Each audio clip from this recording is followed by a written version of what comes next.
In ages past, a legendary artisan of steel resided in this region. He ran his own forge, selling armor and weapons crafted by his hand. One day, fortune smiled, allowing him to sell all his creations. His works were supplied to the kingdom of Cairo in the midst of a brutal war. It was the perfect chance for him to elevate his own destiny. When a great conflict ceased, that very blacksmith was granted the noble title of Baron. This man is now the lord of all these lands, and sire to the young master, Romain Dimitri, the central figure of our incredible story. We find an old man recounting this tale to a seated youth. Meanwhile, a mustached attendant stands just behind them, puzzled as to why the young lord is so fixated on a story that is common knowledge. However, our chronicle must first rewind a few crucial hours. The young master questions his reality. Am I the firstborn of House Dimitri? Is this place the kingdom of Cairo on the Salamander continent? And is the world of Murim truly just a phantom? The attendant confirms all of this.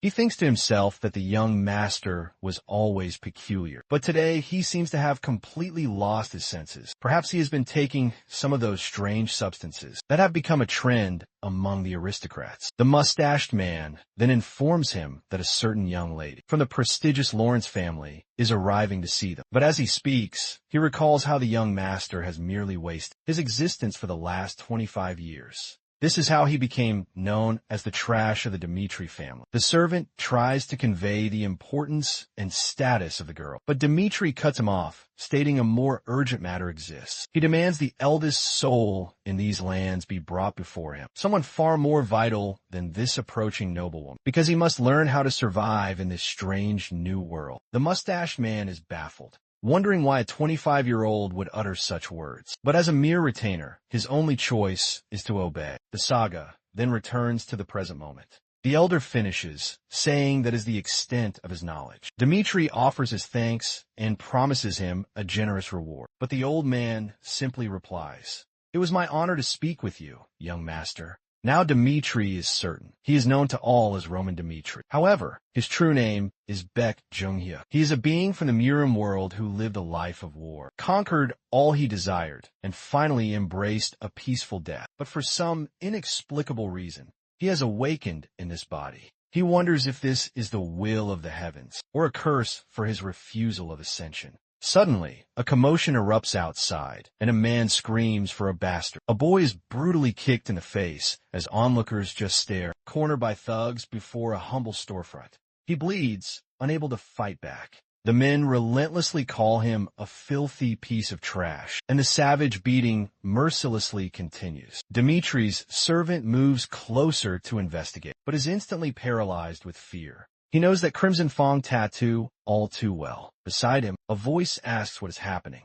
Dimitri commands him to answer without delay. The servant stammers that these are the Blood Fangs, a notorious group feared not just in Dimitri's lands, but across all the neighboring territories. It appears the young man on the ground owes them a debt. The attendant begs Dimitri not to intervene, as it will only bring disaster upon them. However, the young master has already vanished from his side and orders the vicious thugs to halt. As Dimitri calmly advances, the servant desperately pleads for him to stop this madness. But Dimitri's steady march forward does not falter. A bald man emerges, recognizes Dimitri, and scoffs in his face, telling him to stay out of their business. He sneers, saying not to assume he has any power, just because of his noble lineage. The others agree it's best if he does not get involved, as this matter has nothing to do with him. The servant keeps insisting that they will gain nothing by challenging the infamous Blood Fangs. But Dimitri simply calls out for Hans. I do not know the laws of this domain. So, I want you to explain. Who has broken the laws of this land, and who must be punished? Hans freezes for a terrifying moment, swallowing his fear with great difficulty before he dares to speak. He says if the boy is truly in debt and failed to pay, then he is the guilty party. However, the Blood Fangs possess no authority to enact punishment like this. Furthermore, they disrespected the eldest son of the House of Dimitri, which is a crime that is itself punishable by death, according to the laws of this territory. It would not be unusual if they were all executed for this. The thugs can only stare while Hans wonders if he spoke too much. Dimitri then asks if they have heard the official judgment. He retrieves a branch from the ground and declares that, as the firstborn son of the Dimitri family, he will now have to punish all of them. The bald man sputters that Dmitri is just a pampered noble and doesn't understand the way the real world operates. He tells him to look at the tattoos on their shoulders, warning that if he continues down this foolish path, everyone will find themselves in a very bloody situation. Dmitri states that this only confirms what he needed to know. The bald man, now regaining his confidence, demands to know what Dmitri is talking about. The young master explains that from what he has observed, they are nothing more than gutter rats, since they speak with such venom about the lord of this domain. He advances, declaring, "I don't care about whatever reputation you think you have here." The thugs are momentarily stunned, never expecting the young noble would actually dare to attack them. But now, they must defend the honor of the Bloodfangs, and he swings a blade straight for Dmitri's neck. However, he immediately registers a profound sense of wrongness. Dmitri had already driven that sharpened branch deep into his flesh, without a shred of hesitation. Dmitri yanks it free and pivots toward the other two thugs, but they only snarl at him, calling him a bastard and swearing revenge for their fallen leader. Han screams for Dmitri to be careful, pointing out the thugs are armed with steel while he is not. Yet Dmitri effortlessly evades their coordinated assault. He delivers a devastating kick to one thug's lower leg and follows with a brutal punch straight to his jaw. The servant is utterly dumbfounded. He never imagined the young master possessed such fighting prowess. To him, it is impossible that this could be the same master. Roman, the first thing Beck saw upon opening his eyes, was a suicide note lying on the floor,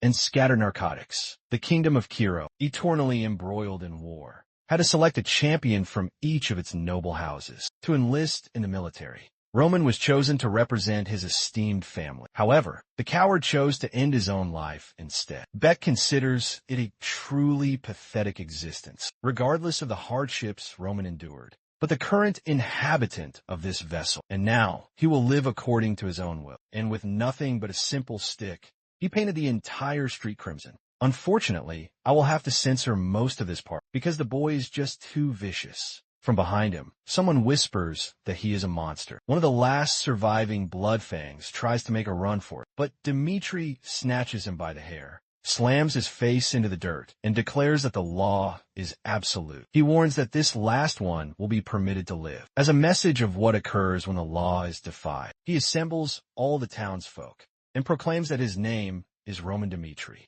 If anyone has an issue with the punishment he has delivered, they can seek him out whenever they wish. Baek Jung-hyuk. He conquered the pinnacle of the Murim world with unrivaled power. Countless thousands of martial artists were crushed and annihilated by his hand. When the blood of his foes formed a river, everyone acknowledged that the celestial demon Set reigned supreme over the Murim world.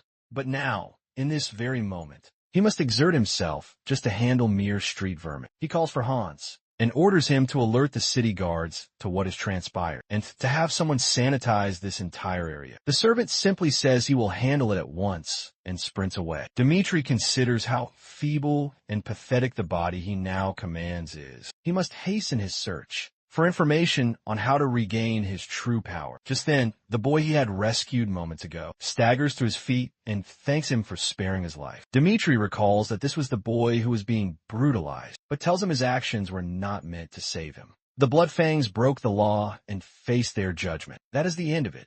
Now, the boy must explain his own circumstances, if he wishes to keep his tongue. The poor youth, having just tried to offer his gratitude, is met with a cold threat instead. Nonetheless, he says that he will explain. His family borrowed funds from the cruel Bloodfangs to finalize the purchase of a plot of land and begin a new farm. They would have easily repaid the loan they had taken by selling their harvest. But the damned Bloodfangs invaded their land and ruined all their crops, ensuring they could never pay back their debt. Only afterward did the boy realize they did this to entrap his family and claim his younger sister. The boy cries out that the world is unjust, because even though they were poor, they had never once harmed a soul. The only thing he asks for is for Dmitri to rescue his sister. But Beck just analyzes the fire in the boy's eyes. That gaze reminds him of the mad demon, one of the 4 heavenly kings, and a man he also discovered in a place just as desolate as this. He then asks for the boy's name, to which he answers Kevin.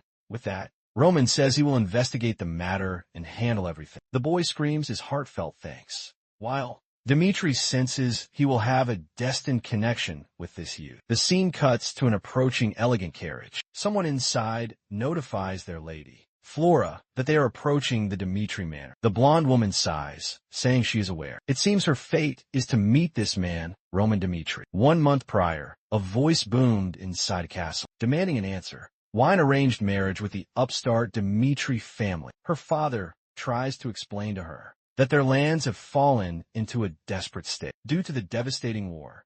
However, Flora is bewildered, questioning why the union was arranged in this way. And worst of all, it's with the Dmitris, a family of vulgar old miners and a crew of blacksmiths. She attempts to explain her feelings, but her father interrupts her, saying all he can do is apologize for his own weakness. Back in the present, the man in the carriage proclaims that they have arrived. Flora had prayed that at least a marriage would be with the second son, who seemed to have a bright future, but even that hope was dashed, because Roman himself had begged his father for her hand. She is well aware of the disgraceful reputation this man has for living a life of hedonism and debauchery. And now, she cannot understand why they have doused him in so much perfume. As she glides through the hallways, she resolves that no matter how much her father requires this, she will not submit to it, and she must make that known. In that instant, she turns to Dmitri and declares, "I want you to call off this arranged marriage." With a bright smile, he replies, "That is a truly wonderful idea." At this, the poor girl is left completely and utterly baffled. Dmitri explains that he has reconsidered this union and decided it is foolish for someone as magnificent as her to be wed to the family idiot of House Dmitri. Flora is left speechless, wondering if he is being sincere. He then informs her that a vital matter has arisen, and he must confer with his father without another moment's delay. However,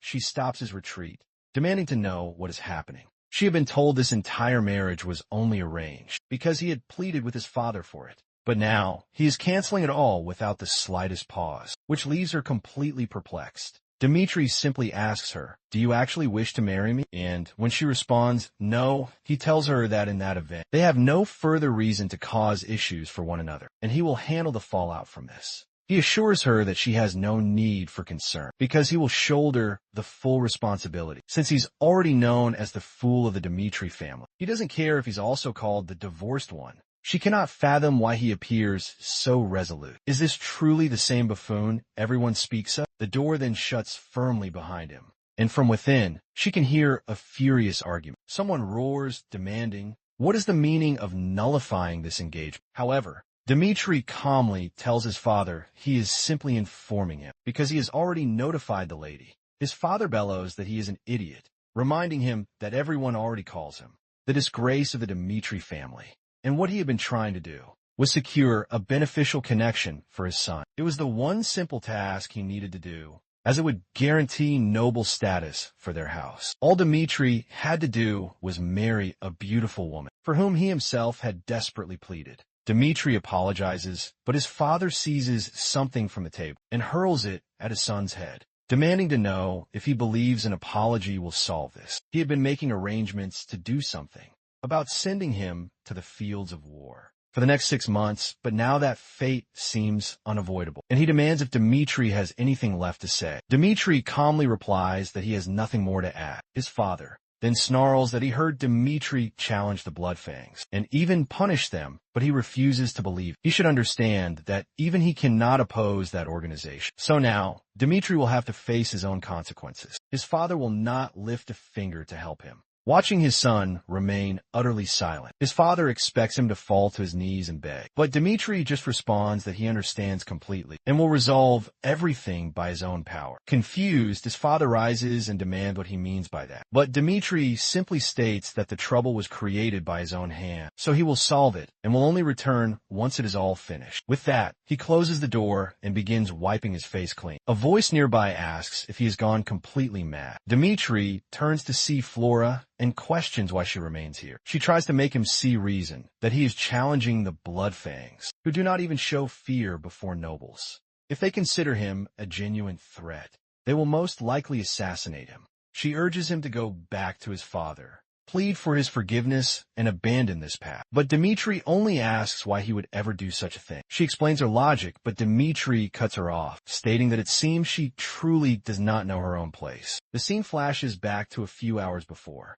Hans was covering Dmitri in strong perfume to attempt to conceal the stench of blood. and Dmitri was desperate to remove the constricting formal wear. However, the servant insisted this was the only way to show proper respect. But Dmitri was contemplating this proposed marriage. He is still learning about this new world, and this would only serve to complicate everything. The servant advised they go downstairs and resolve the situation. Dmitri had reasoned that, since the lady had never committed any offense against him, he had no cause to treat her with disrespect, which is why he planned to conclude things with as little offense as he could. But now he sees that the lady never intended to offer him any respect, which means he has no reason to offer any in return. He then tells her that from his own point of view, she appears to be quite arrogant. However, it is absurd for her to feign any concern now, when she disregarded all circumstances, while attempting to dissolve the engagement. But when he informed his father he would take all responsibility, that is when her anxiety appeared.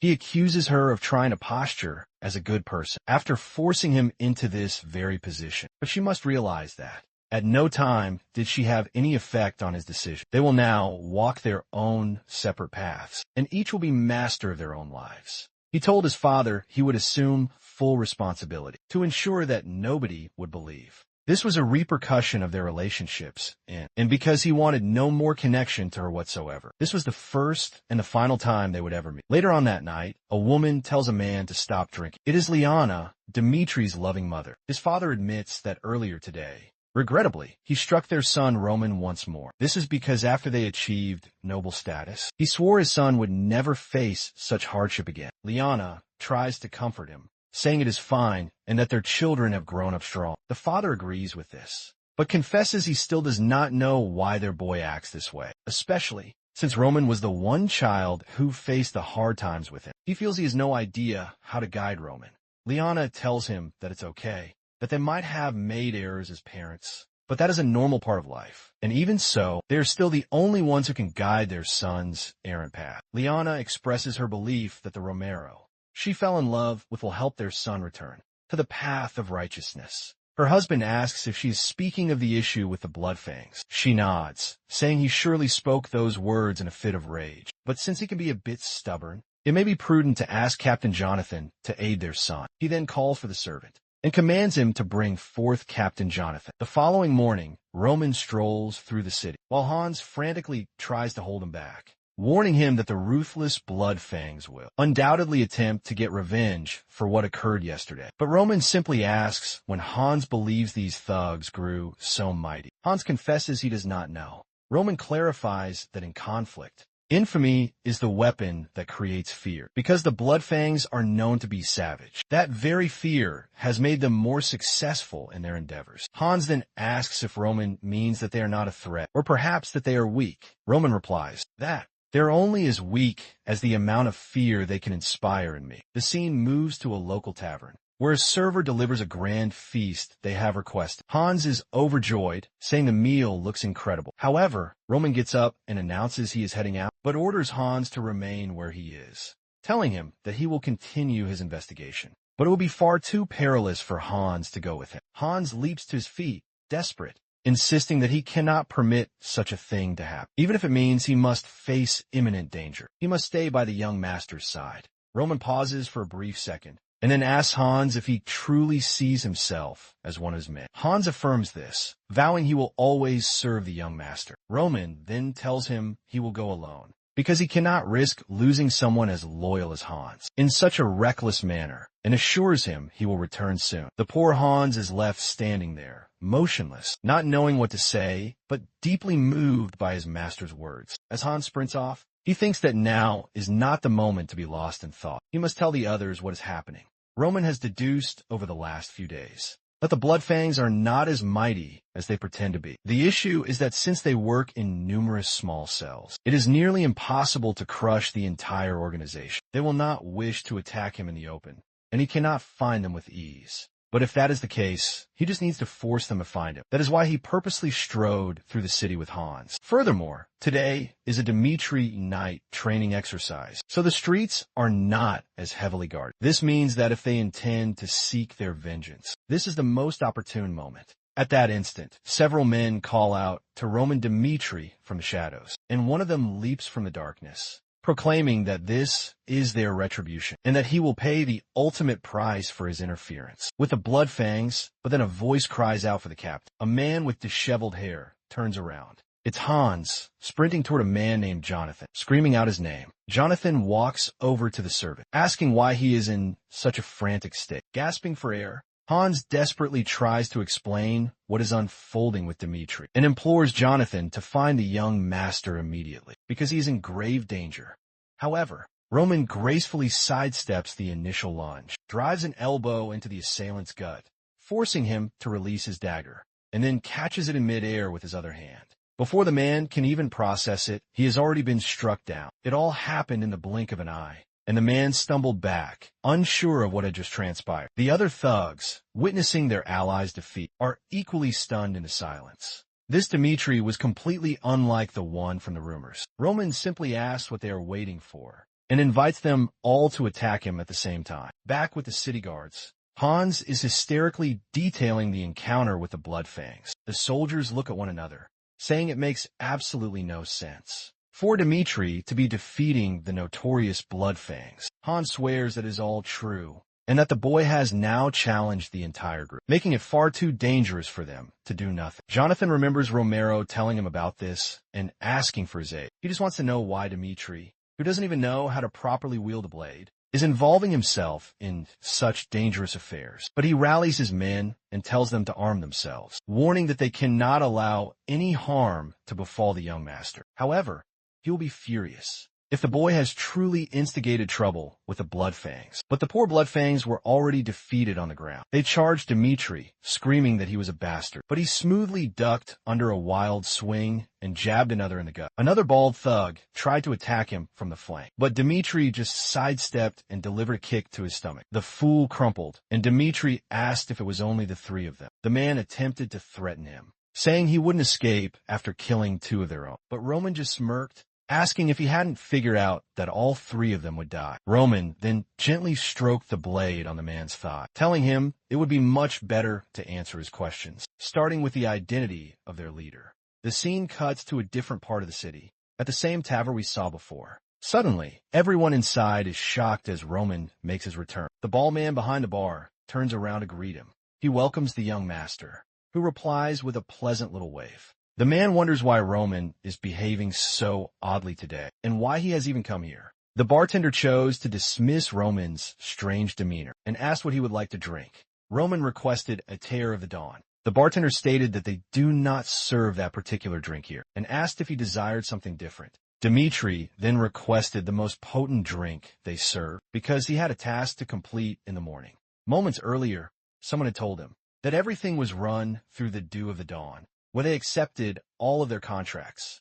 All one had to do was give them the secret code. Roman asked what that secret code was, and the man had given him the exact phrase Dmitri had just used. In that instant, the entire bar fell deathly silent. The bartender signaled to the other men in the establishment, and just as he was about to give the command to attack, he was struck square in the face. Everyone was stunned that the young nobleman would do such a thing in front of so many people, and they rose, screaming to kill him. Meanwhile, the innocent patrons fled the bar to summon the guards. But it was a swift chop to the back of one man's neck, and a powerful chokehold for another. A group of men lay on the floor, utterly defeated, wondering what in the world had just occurred. The so-called fool of the Dmitri family had dispatched 3 men before they could even comprehend what was taking place. In the world of Murim, its greatest secret is that one can strengthen their own body with breathing cultivation. In a brief period, Beck had already enhanced Dmitri's physique. Of course, he was a pale shadow of what he once was, but these men no longer presented any real challenge to him. A short while later, the bartender began to stir, trying to process what had happened. Roman remarked that he had awakened just in time, as he was about to conclude everything. The bartender, a stoutly built man, demanded to know why Roman was attacking their establishment. Dmitri called him an imbecile, stating that he knew the bartender had sent those men to kill him. However, there were a few things he was intensely curious about, so they would need to have a little discussion. Sometime later, Jonathan finally arrived at the location and questioned, was this destruction truly the work of the young master? At that moment, a soldier appeared on the second floor, informing Captain Jonathan that it seemed the young master had gone to the Lawrence property. Jonathan was confused and wondered for what reason. The soldier reported that it appeared. The main base of the Bloodfangs was located there. 1 hour before, Dmitri had told the bartender that it would be wise if he confessed everything right now. At this pace, he would run out of fingers before telling the truth. The bald man swore that he had nothing to reveal to the boy, that Dmitri was welcome to kill him, but the Bloodfangs would surely have their revenge. Roman then smiled, saying that now he approved of the man's spirit. The people who are most defiant before telling the truth are the ones he enjoys making speak the very most. The old man said that this was all a waste, and urged Roman to kill him now and be done with it. But Roman responded that this was what they were here to discover. He then declared it was time to resolve this matter, and that he would have to discover whether the man truly would not say a single word. Roman held up a portrait of the man with a young boy and asked, what would occur if, by some chance, I found a boy in this picture and killed him? The bald man insisted that the boy was not his son, so it did not matter. But Roman noted he was a dreadful liar, since the boy was a perfect copy of his father. The man spat curses at Roman, asking how a nobleman could ever dare to use family as a weapon. Roman replied that he had learned that the Bloodfangs members frequently give their lives for the sake of revenge, because the organization itself usually controls people by threatening their families. They use debts and coercion to control others too, and Roman thought that the simplest method to make someone obey is to use their family. The bartender swore that it made no difference, even if Roman discovered the truth. The Bloodfangs would still hunt him down and kill him.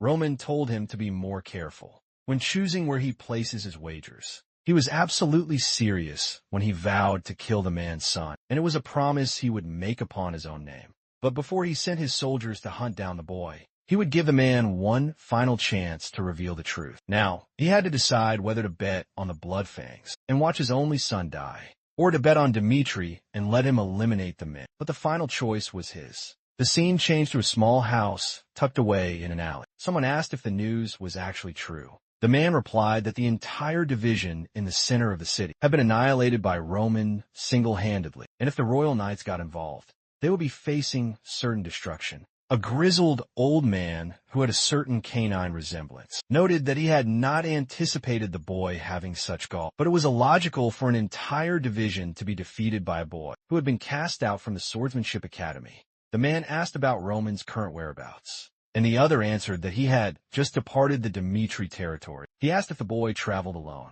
and the confirmation was yes. The man remarked that this was good, as it seemed Roman planned to assault their entire stronghold by himself. He then commanded every member of the group to assemble, with the sole purpose of killing Roman, before they were forced to battle the Dmitri Knights. After that, they would display the boy's body in the town square, so that every person would know what becomes of those who challenge the Bloodfangs, thereby restoring their fearsome reputation. The scene then changed to a different grand castle. Someone asked what the Barco family was plotting.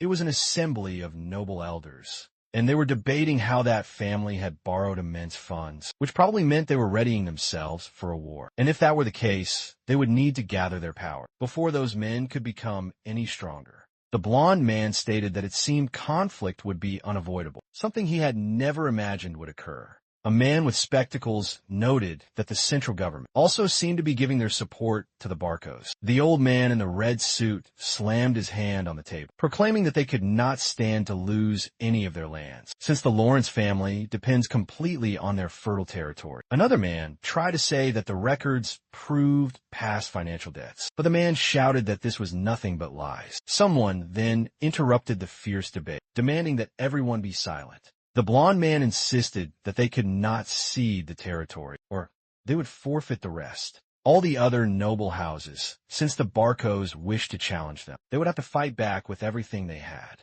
That is why they had orchestrated the marriage with the Mitri family. The men smiled, confirming that the Dimitris were indeed very rich, and that their weaponry was second to none. No matter how much gold the Barcos were to borrow, they could never possess more riches than the Dimitris. The father said again that this was the reason he had forced his daughter to marry that absolute fool, as he would surely never turn her down. Another man told him that he could not fault himself as a father, as this was the very best option for everyone. Outside the room, someone had been listening in. Flora. Now she had no idea how she could reveal the truth to her father. She could not fathom his response.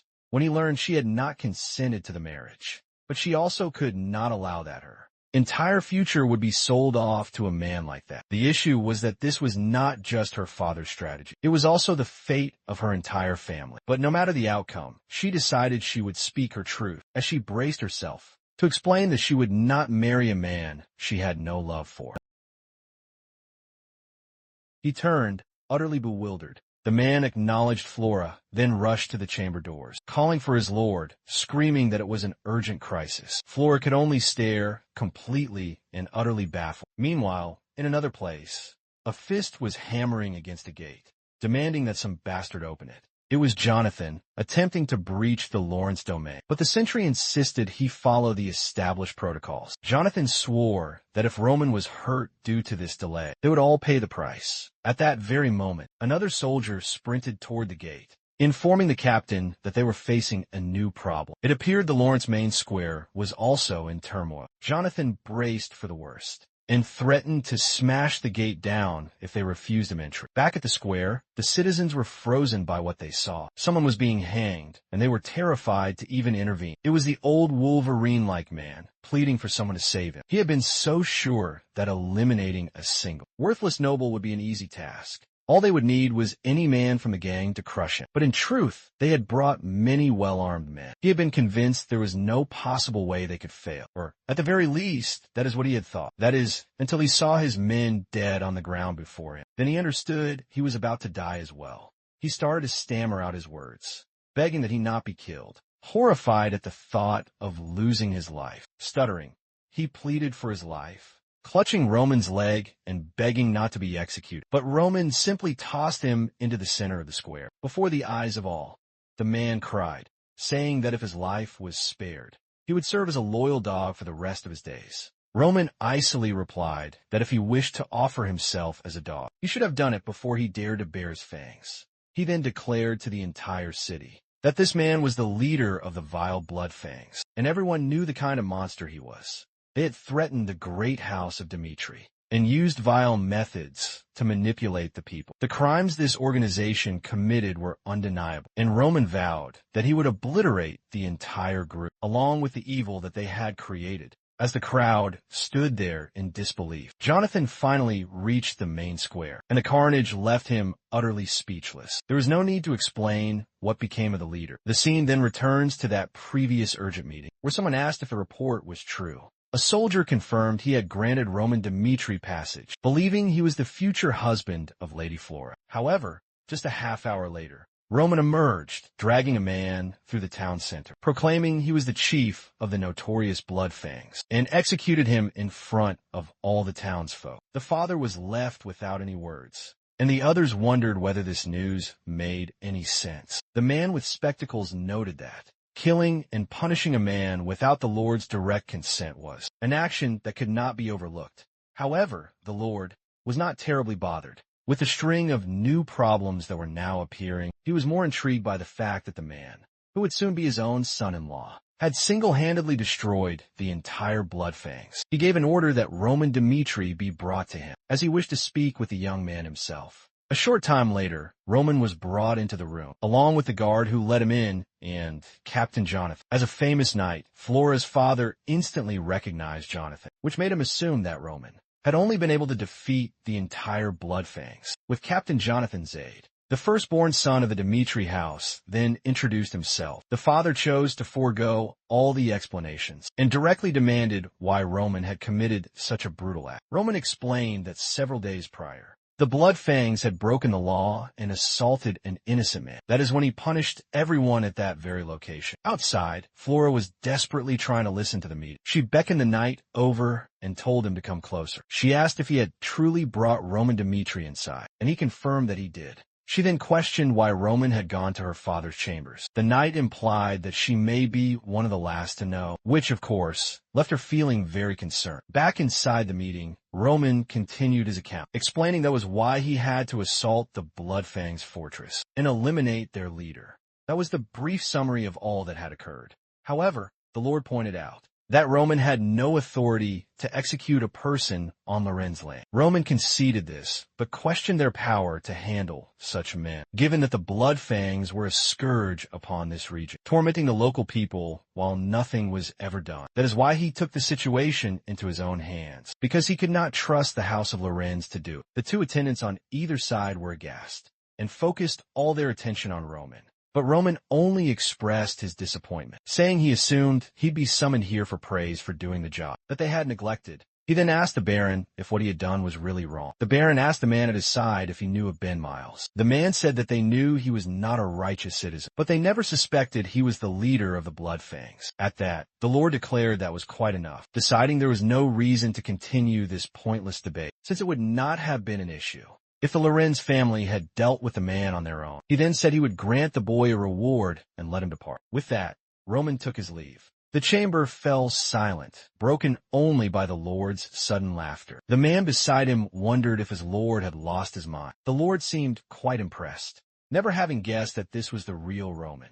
Dmitri, the advisor, tried to protest that they couldn't allow such acts to go unpunished, but the father brushed aside his worries, saying that it was fine, since Roman was to be Flora's husband. He knew only a man with such fire could accomplish great deeds. The advisor tried to continue, but the father silenced him, saying he would hear no more of it, and was happy that the boy was a perfect match for his daughter. He then commanded that Flora be brought to him, so he could tell her everything himself. Meanwhile, on the road back to the Dmitri lands, Jonathan stated that Roman should not have revealed the full truth, because even though they had destroyed the Blood Fangs, a powerful lord seemed to have been left quite furious. But Roman simply replied that all he did was prove that the situation had grown so dire because of their own inaction, and since the lord was unaware of the cancelled engagement, he would not punish his daughter's future husband. Jonathan saw at once that Roman had orchestrated everything, leaving him wondering who this man before him truly was. It was obvious he was no longer the Roman Dmitri they once knew. A voice echoed in Roman's memory,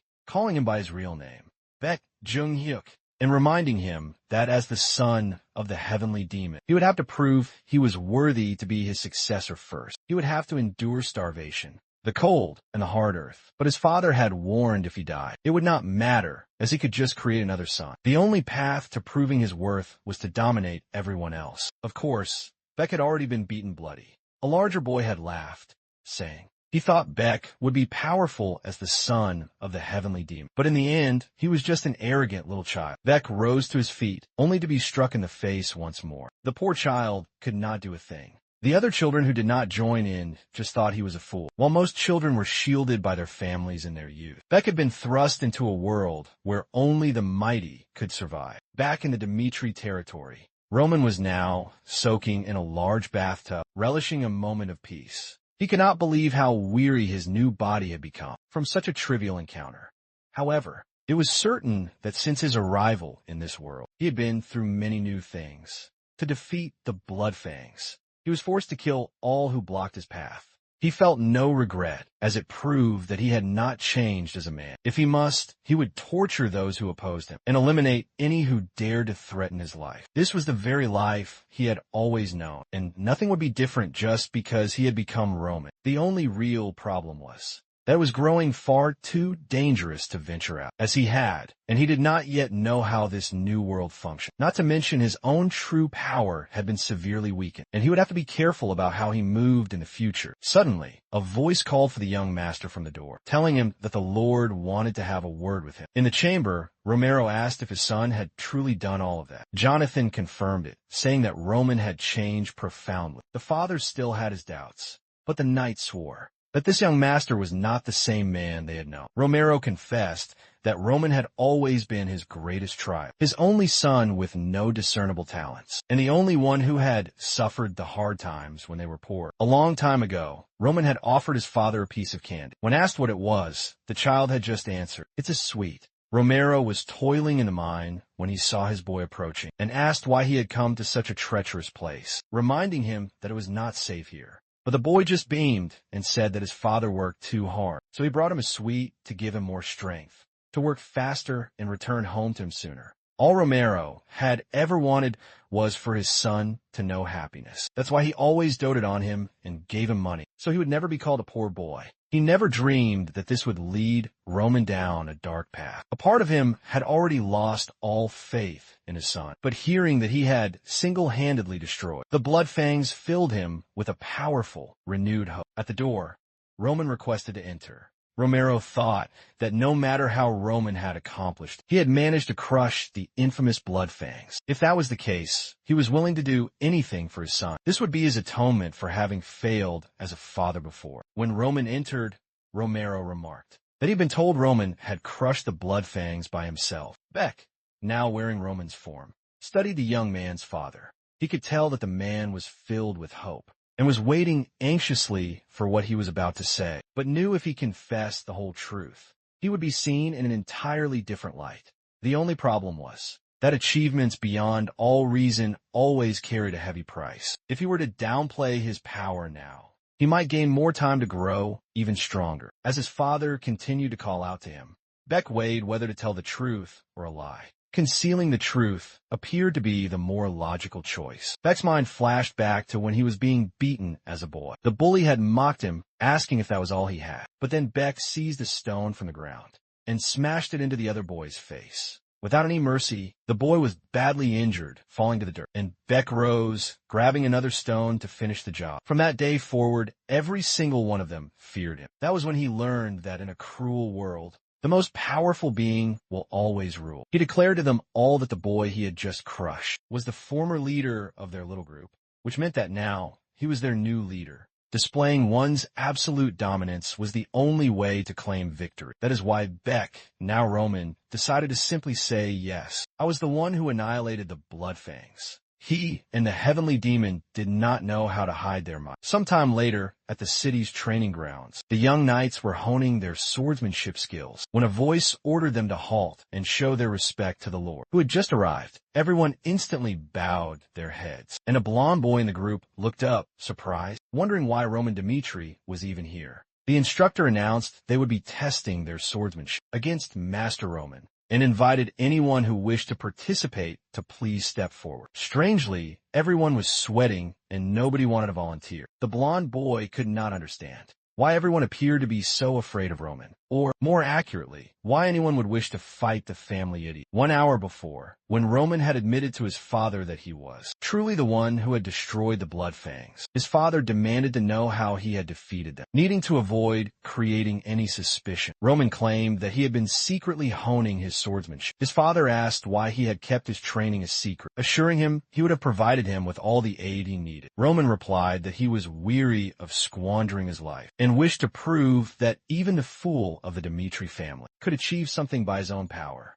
However, Romero found this difficult to accept, saying it was impossible for a man to learn swordsmanship by himself, to the point of killing all those men. Roman explained that the Bloodfangs controlled their organization through coercion, which is why he set a trap to draw out their leader. His father asked how he had done it, and Roman explained that the Bloodfangs always struck back against weaker, noble houses, but he used his own self as the bait. Romero said it was incredibly risky, because if they wanted revenge, it would be a simple task for them. But Roman explained that most of the members were kept in check through threats, and he knew that if he could just kill the leader, nobody would want to rescue a man who had threatened them.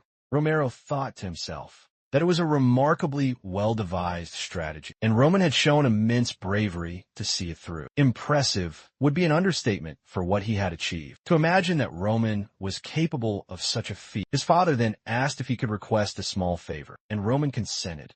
Romero said he wished to see this swordsmanship that Roman had been honing with his own eyes, to see how much he had truly changed. Now, back at the training grounds, Romero was surprised by the fact that nobody was stepping up. The blond boy reasoned that whoever struck Roman would be banished, and whoever lost to him would also be banished for being so weak, so nobody wanted to take part in it. Meanwhile, Jonathan was thinking that they needed a man who could defeat Roman with ease to showcase the knight's true power. He declared that if no one would volunteer, he would select a man himself, as was his right. Jonathan himself could not take part, so there was only one remaining option. He called out the name Chris, telling the blond boy to come forward. which utterly shocked him. Chris was the vice captain of the Mitre Knights. The first time he had ever met Roman was the year before, when they had both been at a tavern, where people were complaining of a drunkard causing a scene. There, they found a man screaming and demanding to know if they were trying to make him look like a fool. The boy had asked if they truly wished to have their place shut down. The staff apologized and didn't know what else they could do. However,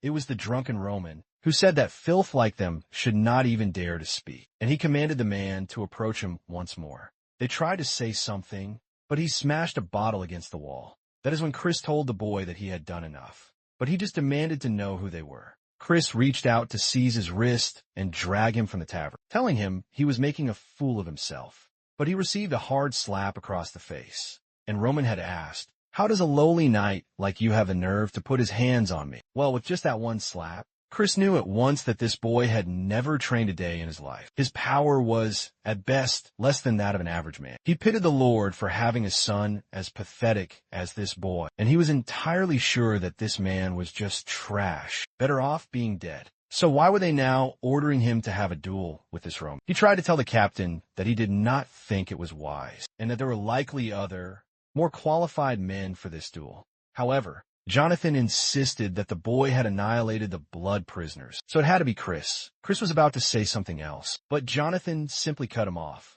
So, he said he understood. Everyone was excited to see the battle, and the two men calmly sized each other up.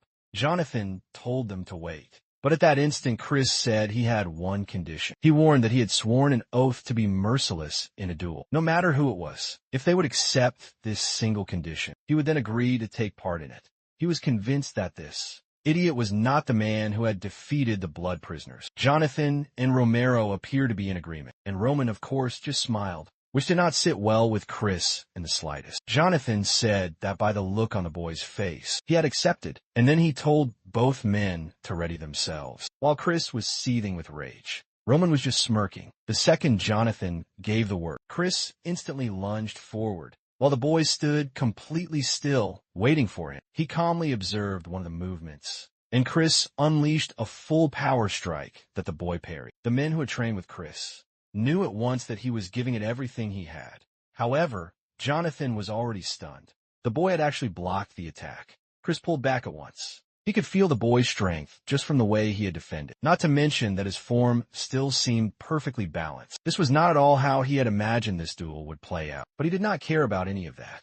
He would only be happy once he had utterly crushed this man. He attempted another slash, but Roman simply stepped aside. However, Chris had anticipated this move. He spun his body around to strike him from the side, but the boy parried the blow yet again. Roman seemed completely calm, analyzing the attacks, when Chris spotted an opening at his back. For him, the match was already over. Now, it was only a matter of landing this final blow. It would all be over, but Roman simply ducked down. He saw his own opening, and at that instant, Chris knew he was about to be hit. The attack grazed past his cheek, and the boy even got a new hairstyle. Terrified, he leaped backward. He realized how truly dangerous that had been for the men who had trained alongside Chris.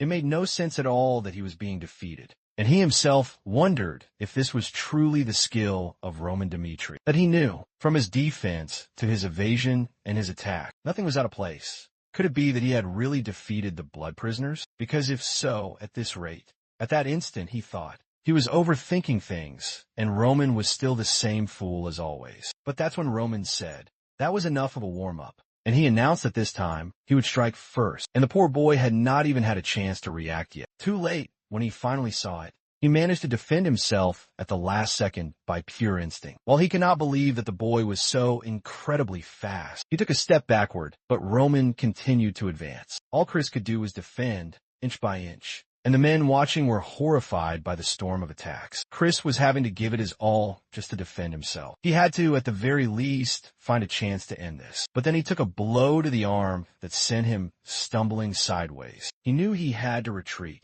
but that's when he saw it. Roman was coming at him with a powerful overhead strike. The motion seemed deliberate and slow, and the middle of his chest appeared to be a perfect open, and he did not pause before striking with all his might. But it was only a clever feint from Roman, who easily evaded it. He gave a slight smile, and in that moment, Chris knew he had fallen right into a trap. He knew there was no way he could possibly win at this rate, and the worst part was being defeated by Roman. That's when he gripped his sword, and a bright aura appeared on it. Jonathan screamed and told him to stop this at once. But Chris had already unleashed the one-star aura. Of course, even Beck was taken aback by this, and the arena erupted. The men watching could not see a thing. Romero was terrified about what might have become of Roman. He let out a breath of relief, realizing that Roman had just barely managed to dodge that aura-infused blade.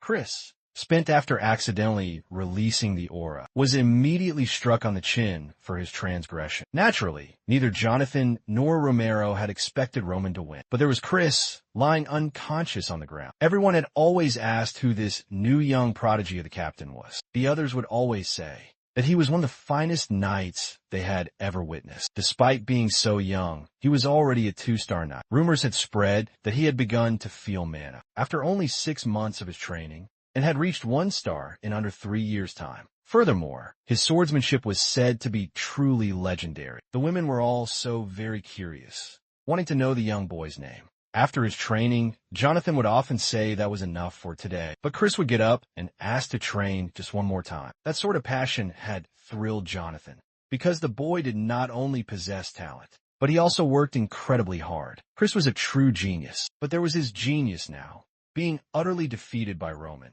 who coldly stared at him lying on the ground, while Chris was still unconscious. Romero called out to Jonathan, asking what had occurred, as he had heard that Chris was a 2-star knight. The only problem was that not even Jonathan could understand how powerful Roman had become. What Roman had just displayed was the technique of a man who should have had many years of training, considering that only a month ago he had been doing nothing but causing trouble. It seemed impossible that he had transformed so much, but nothing about it made sense, so Jonathan simply told Romero that Roman was a true genius of the sword. Roman, meanwhile, was just chuckling as he stared down at Chris, who was still lying there unconscious. He was impressed by how ferocious and determined Chris was. With the power he had just shown, Chris could have easily destroyed the Blood Fangs as well. It was plain to see why Jonathan was so proud to have him as a pupil. But to the heavenly demon, Chris was one of the most pathetic. Even the weakest soldiers of the celestial demon sect were far more powerful than this. However, that strange energy Chris had shown at the very end had truly captured his full attention.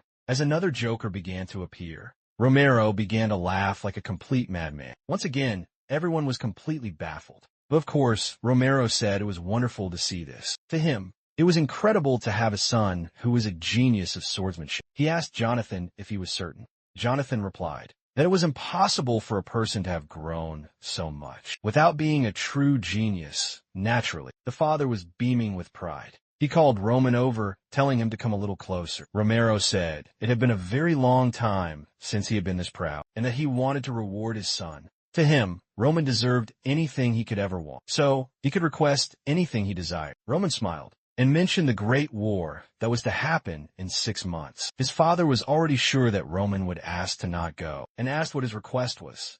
However, Roman's only request was the authority to select whoever he wished to go with him. Romero was baffled and even a little bit shocked. He tried to say that Roman could go back to Lady Flora and withdraw from this, but Roman simply said that he wished to go. This completely surprised his father, who then said that he understood. Roman would have the authority to take anyone he desired to that war, and anything else connected to it.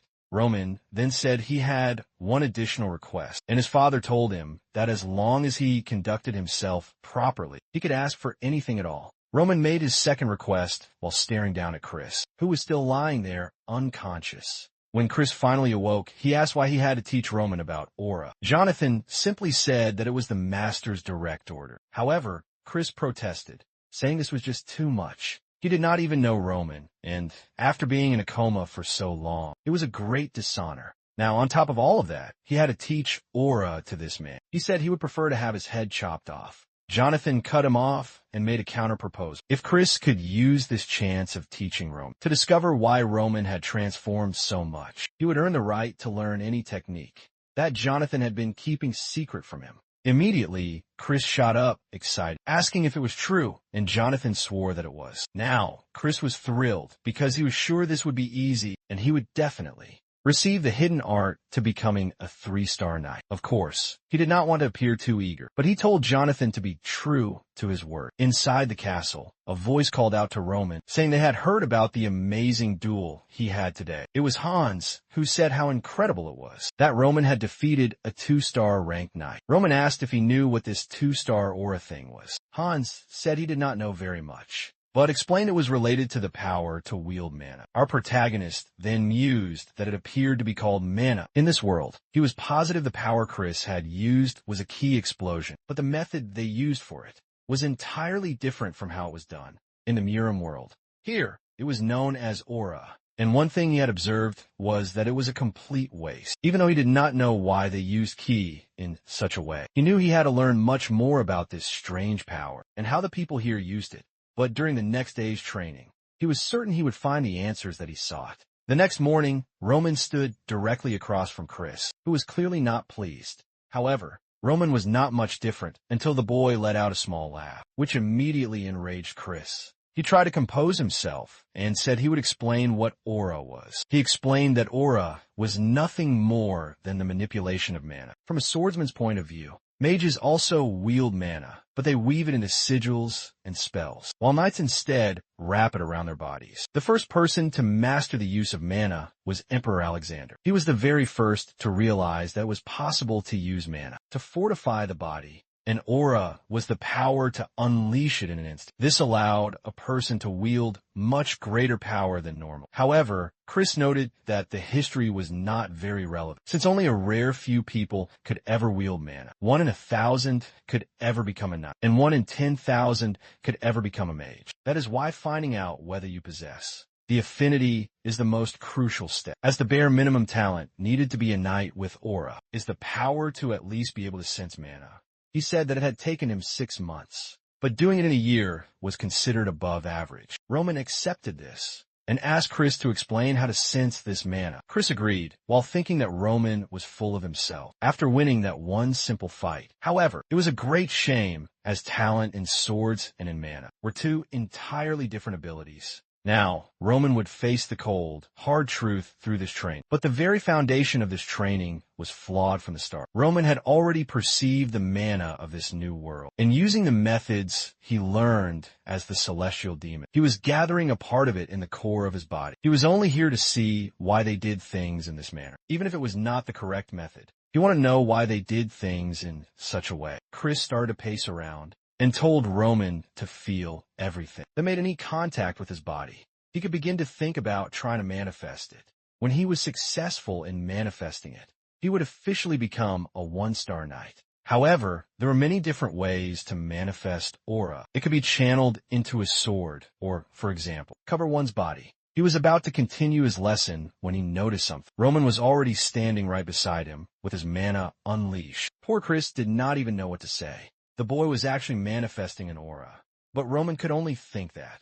He knew quite well that the way people used ki in this world was absolute garbage. In his own world, you purify the energy and store it inside your body, whereas in this new world, they just wait for mana to naturally gather inside their bodies. In the Muram world, mana is rare and very dense, meaning it is difficult to gather, but it also does not move very much. Here, however, mana is plentiful but extremely thin, causing it to flee the body as quickly as it enters. The two techniques were not even in the same league, since in Muram, you usually fortify both the outside and inside of your body. In this world, the outside is not strengthened and mana is not stored. Not to mention that scattering one's energy everywhere is completely useless. If Roman were to use such a pathetic method, he wouldn't reach the top 10 even in 100 years. Shocked, Chris demanded to know how Roman had done. Roman replied that Chris likely already knew the true answer. Chris insisted that this was precisely why he was asking, since it had taken him at least half a year.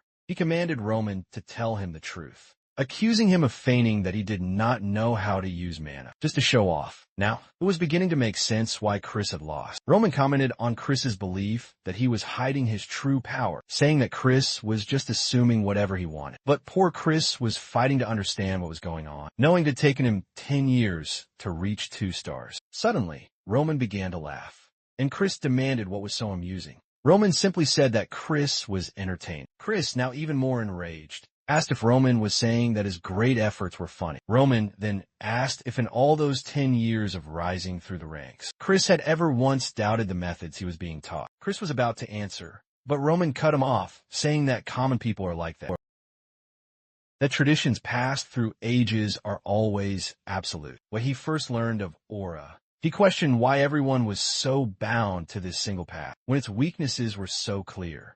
Was it because they were simply ignorant? Or was their belief in Captain Jonathan too absolute? But the truth is, people follow the path of least resistance. Roman continued, saying he didn't doubt Chris's decade of grueling effort, but he found it truly laughable that Chris never once questioned the reason for his training. Roman then turned to leave, stating that nothing in this world is ever truly perfect. Even absolute truths he once knew were different long ago and evolve with the ages. Roman knew that to doubt oneself in this way invites suffering, especially after you have tried again and again, only to end in failure. That is when you must defy the scorn of the world in your own crushing despair. However, even if that is the cost, change is essential. That is how Roman defied his father's path and forged his very own art. He then informed Chris that their training was now over. In that very moment, Chris called to Roman, asking what path he should take now. The scene flashes back to a time long past. A man asked the youth if he would continue to suffer, or if he would finally accept his defeat. From this day, the Blood Demon sect would serve Beck. The only thing the man desired to know was how he could become as mighty as Beck. He would dedicate his very body and soul, so long as they both grew in power. But he had to know what path he should walk from this day. Roman saw this as a man who had cast aside his pride, and he declared that it was intriguing. The Blood Demon was a being so mighty he unified all the sects. As a warrior who ruled the entire Murim world, it was his destiny that he would one day face Beck. And in the end, after a legendary battle, he was utterly defeated. Roman remembered how that youth from the past cast aside his ego and begged for his guidance. This thirst for power at the expense of one's own pride reminded him of the Blood Demon. He told Chris that he was seeking a path to become stronger, but sadly, he did not possess an answer for him. Bewildered, Chris asked what he was supposed to do. Then Roman replied that the answer had already been given. The one thing he could not do was to mindlessly follow the teachings he had been given. If Roman were to teach him now, Chris would just be following another's lesson blindly. So what Chris had to do was find the answer for himself. The only clue Roman offered was to remain by his side. In 6 months, Roman would march onto the battlefield. Chris would witness him crush countless foes and grow in power. And if in 10 years, Chris still stood beside Roman, Roman was certain that by then, Chris would have found his own answer. That night, Chris lay awake, alone in his bed, recalling how everyone said the only way was to train hard, until he began sensing mana. He remembered the wisdom passed down to him from Jonathan, even the day he was told he had become a 2-star knight. But Roman's scornful laughter for never questioning anything filled his heart with rage. Someone asked what this was about. Jonathan demanded to know if Chris was certain, as Chris had just declared, that he would march to war in 6 months with Roman. Jonathan asked if something had occurred, and Chris confirmed that something had. Their eyes met for a long moment, and the captain admitted that it seemed Chris possessed a valid reason for this path. From this day on, Chris would no longer be a Dimitri knight, no matter what came to pass. Jonathan hoped that Chris could shield Roman on the battlefield. Chris simply offered his thanks. But in that instant, Jonathan saw that Chris was no longer the small boy he had discovered on a field of war, desperately clutching a woman's corpse. Jonathan said if the Chris he knew truly wished to follow Roman, then it meant that Roman was no longer a fool. He told Chris to follow him. As from this day, he would be ready. If Chris desired to survive on the battlefield, he would require a secret art that he could claim as his own. Now, the young knight was excited. The scene moves to the city, where the townsfolk were discussing a particular rumor, that the fool of the Dimitri family had single-handedly destroyed the Bloodfangs. Kevin, from the start of our tale, was there, hearing people say that Roman had actually kept his promise. He thought that it might be true, as he saw Roman defeat 3 men with only a stick in his hand. But could it truly be that Roman did this all because of his vow? Kevin decided that no, Roman would never go so far for a person like him. Just then his boss asked why he was standing there daydreaming and ordered him to return to work. Kevin thought about how all he desired was to be strong enough to protect his loved ones. He knew that there were still countless men, like the Bloodfangs in this world. But as a commoner, how could he ever become stronger? Training was not a possibility. He would never even be given a chance. Just then, a voice called his name, causing the box he was carrying to crash to the ground. It was Roman, who said that it had been some time since they had last met. Kevin asked what Roman was doing here, but then quickly corrected himself and fell prostrate on the ground, thanking Roman for rescuing his family. Roman asked if his life had improved, and Kevin confirmed that it had. The blood fangs no longer bothered them, and he had even secured a job. The only thing Kevin didn't know was how to repay this great debt. Roman told him not to worry, because an opportunity would arise. As soon as Kevin accepted his offer, his family would never have to worry about money again. Furthermore, they would have a home and fine food. They would not have to toil in such difficult places again. Kevin's entire family could have this new blessed life. The only price was that Kevin would have to vow his loyalty and live his life for Roman. Kevin was silent for a moment before he pressed his head to the dirt, vowing he would live his life for Roman. He would die if Roman ordered it, and kill if Roman commanded. If Roman vowed to care for his family, that would be more than enough. Roman saw that Kevin was the type of man who proves his loyalty with his own blood.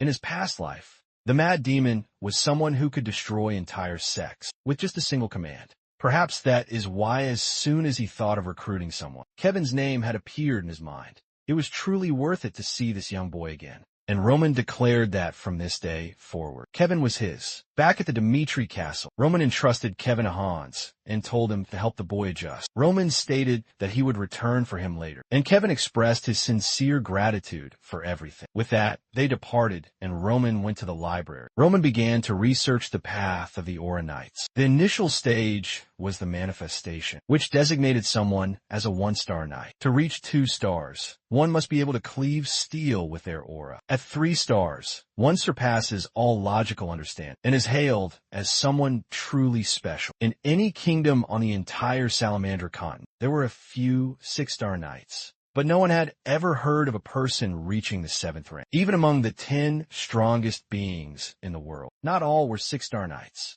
Roman considered that, given Chris's power, Jonathan must be a 3-star knight, and that 6 stars in this world were nearly beyond comprehension. The aura of such a warrior could extend 12 meters in the air and shake the entire world. Currently, there were only 12 6-star knights in the whole world. Roman realized that these warriors were truly powerful, especially if they could do such things in an inefficient way. On the other hand, there were the so-called archmages, a rank bestowed upon a sorcerer who reached 7 circles. In this world, they were seen as half divine, half human, as they could bring ruin wherever they went. A single spell from one of them could tear the sky in half. Unfortunately, magic was a power that did not exist in the Murim world, and now he at least had some knowledge of it. As improbable as it was, he knew he could not afford to make an enemy of such a person. For the time being, the fact that he could predict nothing about them made everything that much more dangerous. But Roman was not a man who could live inside a bubble. He loved experiencing everything and reign over it all. This would certainly be interesting. Now it was time to truly begin. The scene cuts to Hans opening a door. Roman asked what this place was. The servant explained it was the old family forge, and no one was permitted to enter this place anymore. Roman remarked that it was the ideal place for his training. He informed Hans he would be staying here for the next week, and that nobody should enter or bring him any food. Roman made Hans vow that unless his people were in grave peril, he would not allow anyone inside. With some hesitation, Hans agreed. With that, Roman was left in solitude. He saw that the chamber was filled with fresh straw. Hans had placed it there to make things more comfortable. Roman appreciated the kind gesture, but chose to do without it. For all these days, he had been gathering energy in the core of his body, but it was time to start cultivating the arts he had used in his previous life. He activated the first form of the heavenly demon's art. First, he would channel all the energy to purge the filth from his body. The cultivation method was savage, with blood pouring from everywhere. Roman knew this would occur, which is why he had gathered the precise amount of energy. He had no time to waste and had to reclaim his former power as quickly as possible. The first stage of this art was known as the human stage, and it was the first step on the path to his ultimate goal. The scene then moves forward 1 week. A bald man offered to serve tea and drinks for Count Lawrence and his daughter, Flora. Lawrence entered and demanded to know where Roman was. The bald man said that Roman was currently handling some matters, and then shut the door, leaving them inside alone. Lawrence noted that it was obvious they were not welcome here. He told his daughter that they must be patient, and instructed her to take a seat. He then spoke her name, and explained that he had arranged this visit to undo the terrible mistake that she had made. Flora replied that she understood this perfectly. Back in a moment when he had roared. Upon learning she had ended the engagement, Flora explained that she had already explained her feelings to Roman and had even tried to follow her father's guidance. But he silenced her, calling her name and reminding her that he had always thought she was a sharp young woman. So he had never imagined she would do a thing like this. She had to understand that. The Barco family has borrowed a massive sum of money from the bank, which meant that a great war would soon erupt. The union with the Dmitri family was not just a choice. It was destiny, because they were the only family with the power to stand against the Barcos in this region. Flora protested that the Lawrence family was not weak and questioned why they believed they could not win without the Dmitris. Her father explained that the government had approved all of their documents without even verifying a single thing. If the bank itself had loaned them so much money, it was proof that this issue had grown beyond just these families. This war was designed for them to be defeated, and they would use that loss to seize everything that they own. He would lose his land, his honor, and even her, who was known as the flower of the Lawrence family. In the present, Flora realized that she knew all of this. She understood the decisions and why her father had made them. Yet, she had ignored it all for her own selfish desires. She had to awaken to the truth. She could not live like a delicate flower forever. Meanwhile, Renzo was pacing back and forth, wondering what he was supposed to do. The moment that Roman appeared, he would have to inform him that Flora had been waiting for him since the early morning. The trouble was that it was now late in the afternoon, but at the same time, Roman had ordered him not to be disturbed. Finally, the door swung open. Renzo, looking overjoyed, called out for the young master, but he was in for a great shock.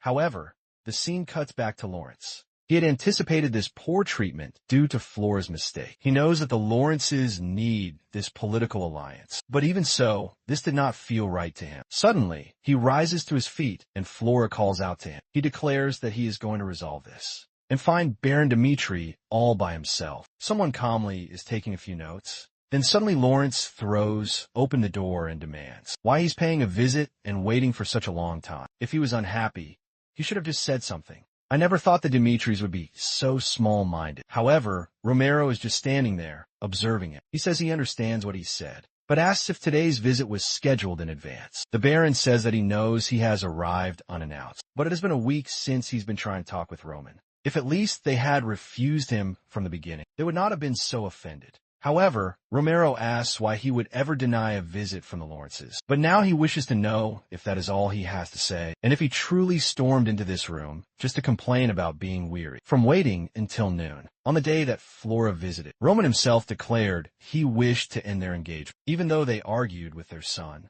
He is certain Flora did not desire that marriage either, even though it was a dishonor to the house of Dmitri. He chose to say nothing and stay silent like a complete fool. After all, it was she who came there just to say it would not work, even though at the start of it all, it was the Lawrences who were pushing for it to happen. And now, he is here, storming into this room and complaining, just because he was made to wait for a short while. Even worse, for a meeting that was never even scheduled. He has the audacity to complain as if it is his fault. He then reveals that not too long ago, he received a message from the House of Barco. It was a proposal for a political marriage, where they would receive connections with the central government and a portion of the Lawrence's own land. Even so, he chose to deny that proposal and asked him why he thinks he did that. Lawrence, who also asks himself this, wonders because to him, it would be far more beneficial to form an alliance with the Barcos. Roman says the answer is simple. The Dmitris possess enough power for him to choose whatever path he desires. And since his eldest son liked the young lady from the Lawrence house, that was the reason he stood against the Barcos. In that instant, Lawrence knew he had blundered because of his own foolish pride. The father says he knows his son's reputation for being a fool, and that the status of the two does not align. But even still, he must remember what kind of family they are. Roman's name is utterly transformed. The moment the Dmitri family is associated with him, and that is why the ones who should be desperate for this union are not them, but in truth, is the Lawrence family. Or perhaps he misunderstood something. Suddenly, Flora recalled the days. She used to attend the academy when she was a young girl. That was the school where many children from great families went to build their skills as nobles. However, there was one house from the north that had only one person there. The boy was so silent that one might wonder if he truly existed. That was the son of the great Joel family, in a place where the children thought they were precious treasures. Born into this world, he was very distant until one day he made a tiny error. For the other children, that would mean absolutely nothing, even if they made massive mistakes. However, in his case, it led to a disciplinary hearing, and on the day the teacher rebuked him, a father came forth and offered his apology. He begged for his son to be forgiven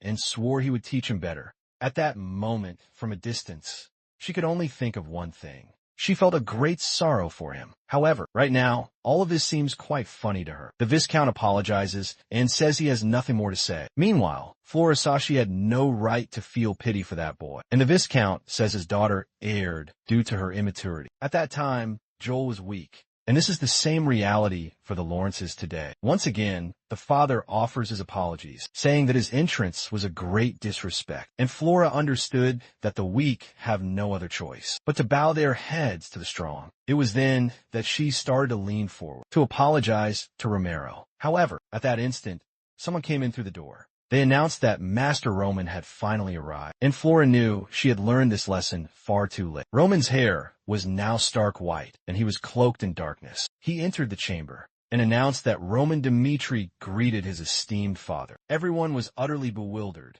and the father asked if he had completed his training. He said yes. His father replied they could discuss it later. He was summoned here to resolve the marriage with the Lawrences. All of this began because of a choice that he had made, so he would honor any decision that he now made.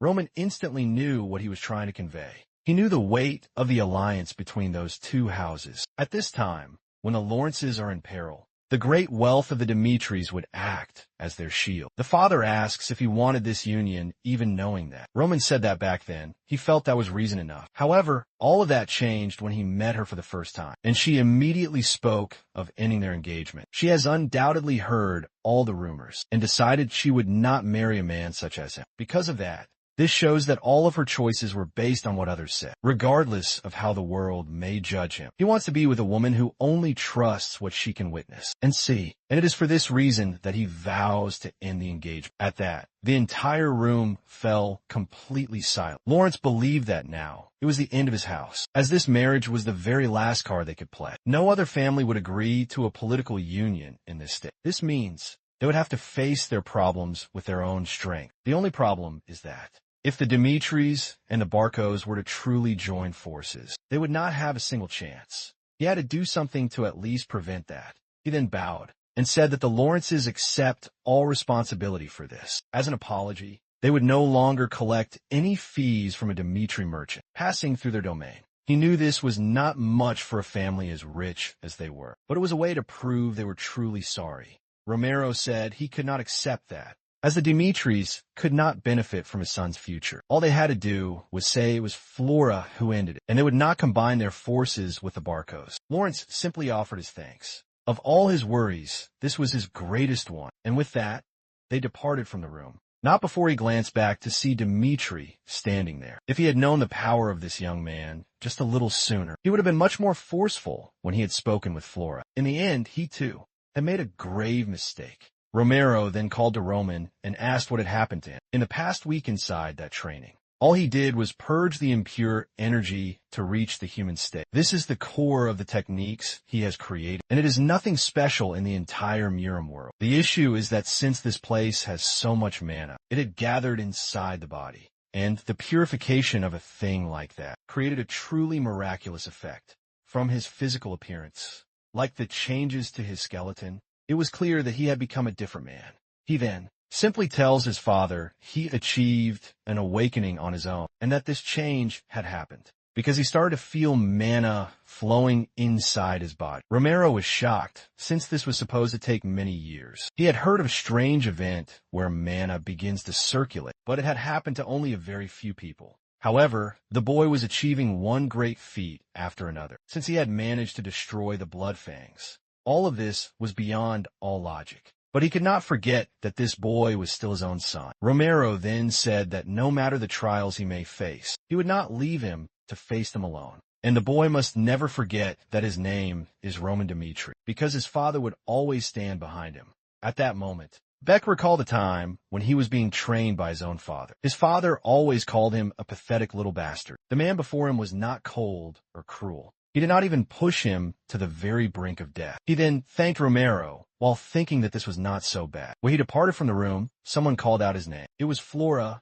looking very awkward. Not knowing what to say, she apologized for judging him so quickly and causing so much trouble for both their families. He simply walked past, saying she did not have to apologize. After all, he never intended to accept it from the very beginning. She continued, saying she knew that he did not like it, even though it was a vow that was meant for both of them. She was the one who had chosen to break that sacred promise. However, there was something that she had to say while she still had a chance. The reason she broke off their engagement. It was at a party in the north where all the nobles had gathered. The moment they discovered she had been promised to the Dimitris, they began to spread all manner of horrible rumors. And the very worst of all was learning that he, Roman Dmitri, used dangerous drugs. This one came from there. She knew that drugs destroy one's reason and intelligence. She just wanted him to know this. She did not know if the rumors were true or false. It's just that she could not ignore them. Roman cut her off and said that whatever had occurred did not matter, since it did not change the relationship that they had. She did not need to concern herself with him any longer. The poor girl was left there, abandoned. Later that night, he had a talk with Hans. He found it peculiar that she spoke of drugs, since he felt nothing like that within this new body. Even though there had been some impurities, that metamorphosis had already purged all of that. He then summoned Hans and asked if he had ever seen him using drugs or doing anything of the sort. The man was completely flustered, unsure if he should reply or not. But Roman said he would not punish him. He was only trying to understand better the choices that he had made in this life. Hans, excited, said that not with his own two eyes. However, there were times when he thought the boy's actions were a bit strange. Roman then asked when that was. Hans said that the last time was about 15 days ago, when he saw him coming back from a noble party. But the instant he returned, he appeared to be in a strange condition.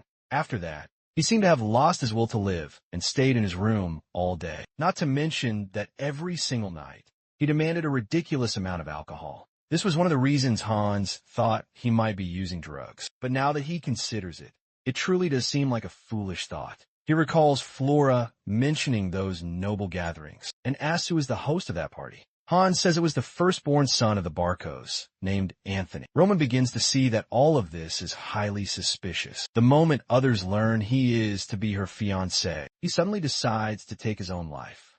Now he has a general idea of what transpired. There were a few things that troubled him about Roman's suicide. In the note, it only said that he was afraid to march into battle, and that was why he took his own life.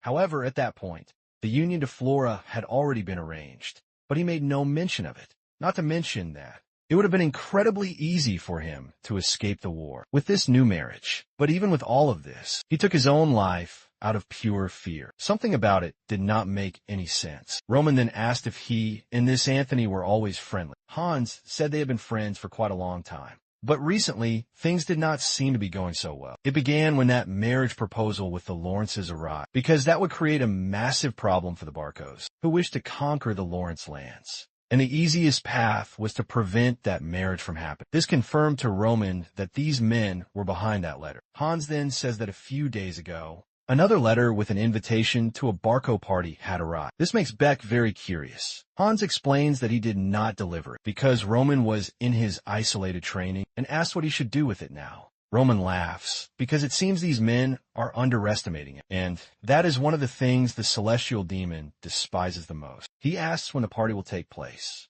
and Hans says in 2 weeks' time. With that, Roman commands him to reply that he will absolutely be attending. The scene cuts to the following day. Kevin has been summoned to speak with Roman. However, Hans had already warned him not to be alarmed by his change in appearance. He entered and asked if Roman had summoned him. Roman turned around and confirmed. But in that instant, Kevin was shocked and asked what had happened to the young master. Beck ignored this and asked if he was settling in. Kevin said yes, that the place was very nice and he had no issues. However, there was just one thing he was still trying to grasp: what his new role would be in this place. He had vowed to live for Roman's sake, but he did not know what a simple and common boy like him could do. Roman simply said that he would be wielded as one of his swords. Kevin asked what that meant. Roman once more ignored him and said it was impossible to select another man's path for him. So he would offer him 3 choices. If he was afraid of killing, he would not be his sword, but instead his hands and his feet. He would learn everything from Hans to become a devoted follower. The second choice was to become the sword and protect him at his side. Kevin interrupted, saying he had never once held a sword, so it was impossible. Roman said he had already known the boy would say that. He explained that if he were to choose this path, he would have to undergo skeletal reconstruction. Obviously, the boy wanted to know what that was. Roman explained it was a process where the agony inflicted will make a person feel as if their bones and muscles were being shattered. In this way, he would prove his resolve and his potential through pure pain, not with empty words. He drew his sword and said that the final option was for him to take and sever his own hand if he could withstand inflicting pain on himself and enduring it until the very end. He would become stronger than any other. Beck recalled that even the mad demon, who knew nothing of the martial arts, became a heavenly king. All of this rested purely on his own will. Roman told him to choose, because no matter the option, he would make it worthwhile. The only thing he was deciding was how he would be used. In a desolate cabin just outside Dimitri Castle. That was the place where Kevin was born. He was young and was forced to work just to live. Since he always had to assist with everything, there was nothing he did not know how to do.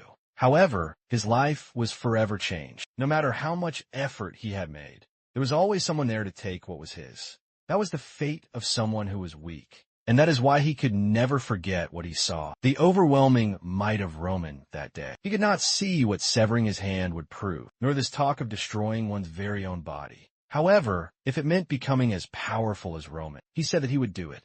The boy Roman was just watching as Kevin prepared to make the cut. He took a great breath and raised the sword high. At the moment, he screamed and went to make the cut. Meanwhile, just outside, Chris was talking about how he chose to follow the young master. But right after that, he decided to start his isolated training. He found Hans and asked about Roman's whereabouts. Hans said the boy was training with Kevin, but warned that no one was permitted to go inside. Chris had never heard of this boy and asked who this Kevin was. Man, I thought he was not going to do it, but the boy really did it. And Roman just stood there, observing. But that night, Hans saw the sword and asked why it was red with blood. But the boy just said there was nothing to be concerned about, that the blood was not his. The truth is, Roman intended to place the boy inside an illusion. That was the power of the demon's illusion. The problem is that he made the cut before he could activate. If he had not done something, the boy would have truly severed his entire arm. There were still 2 weeks until the grand party, and 6 months until the Great War. But Roman was excited because he had many people to teach. Soon, he would be very busy. In a room, he said that the mana cultivation art he was going to teach was incredibly dangerous. Kevin asked if he was truly going to learn about mana. Roman simply replied yes. But in truth, what he was about to teach was a technique from the mad demon himself. It was a demonic art that devoured the user's very mind in exchange for raw power.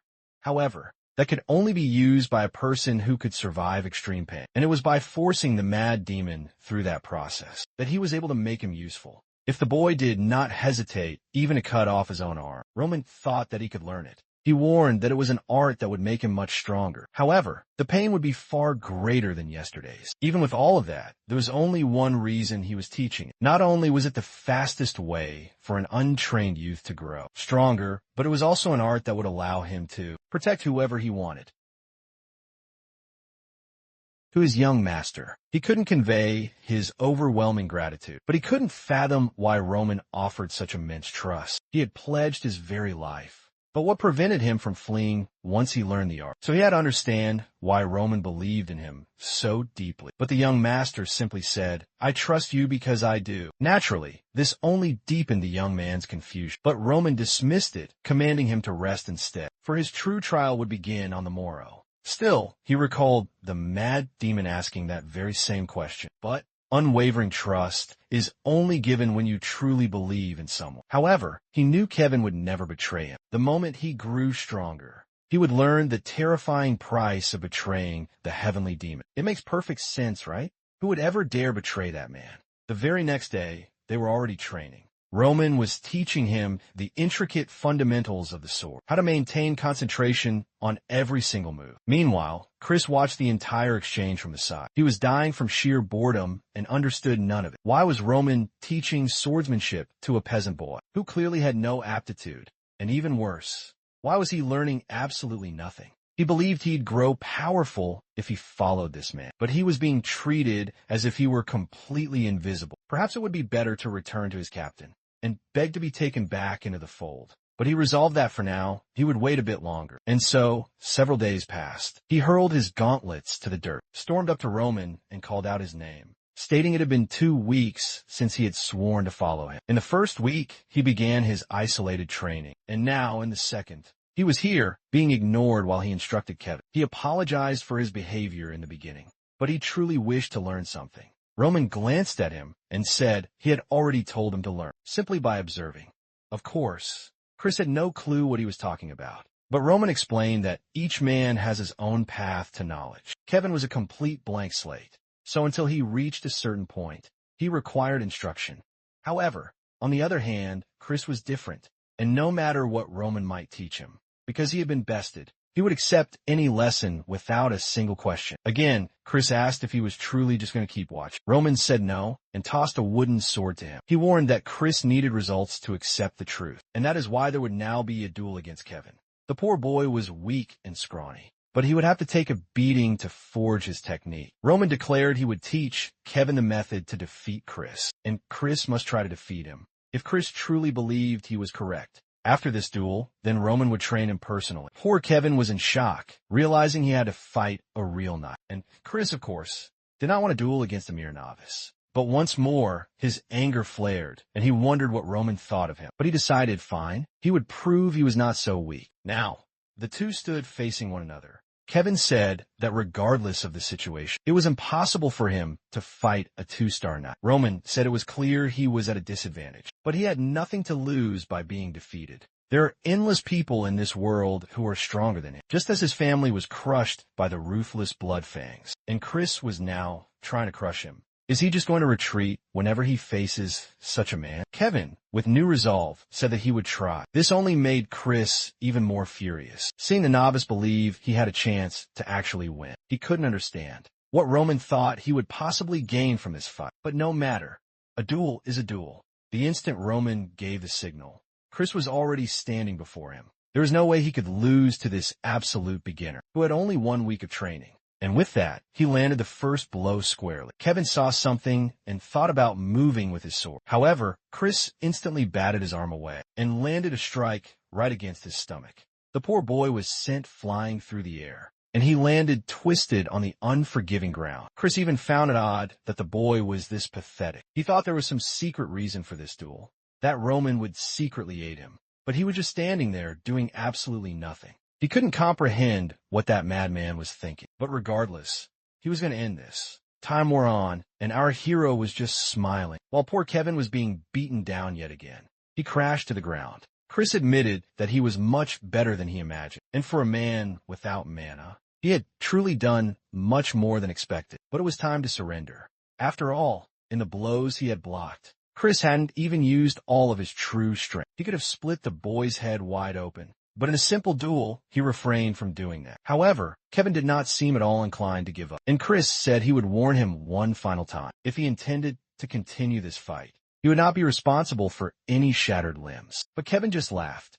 Roman smiled, and Chris was bewildered, and the boy replied that he wanted to see how this would all end. Roman once again told them both to get ready, when suddenly, Kevin heard a voice tell him to focus, because he was about to face a surprise attack. Roman gave the signal for the battle to resume, and Chris charged, but this time, Kevin blocked the first strike. The voice told him to sidestep and strike Chris's chest, but he got tangled up in his own feet and stumbled. With that, Chris again knocked his arm away and landed a blow on his stomach. Kevin fell to the dirt, and the voice told him to get up. That's when he realized that, strangely, it sounded as if he was hearing Roman's voice. Roman explained this was a mana vibration technique that allowed sound to be carried on the air. He was using tiny particles near his ear so only he could hear. Kevin had no idea a thing like that was even possible. And in that moment, Roman told him to dive to the right. He did so, and Chris's attack missed completely. Roman then told him to pivot and strike the left side of Chris's chest. He went to make the attack,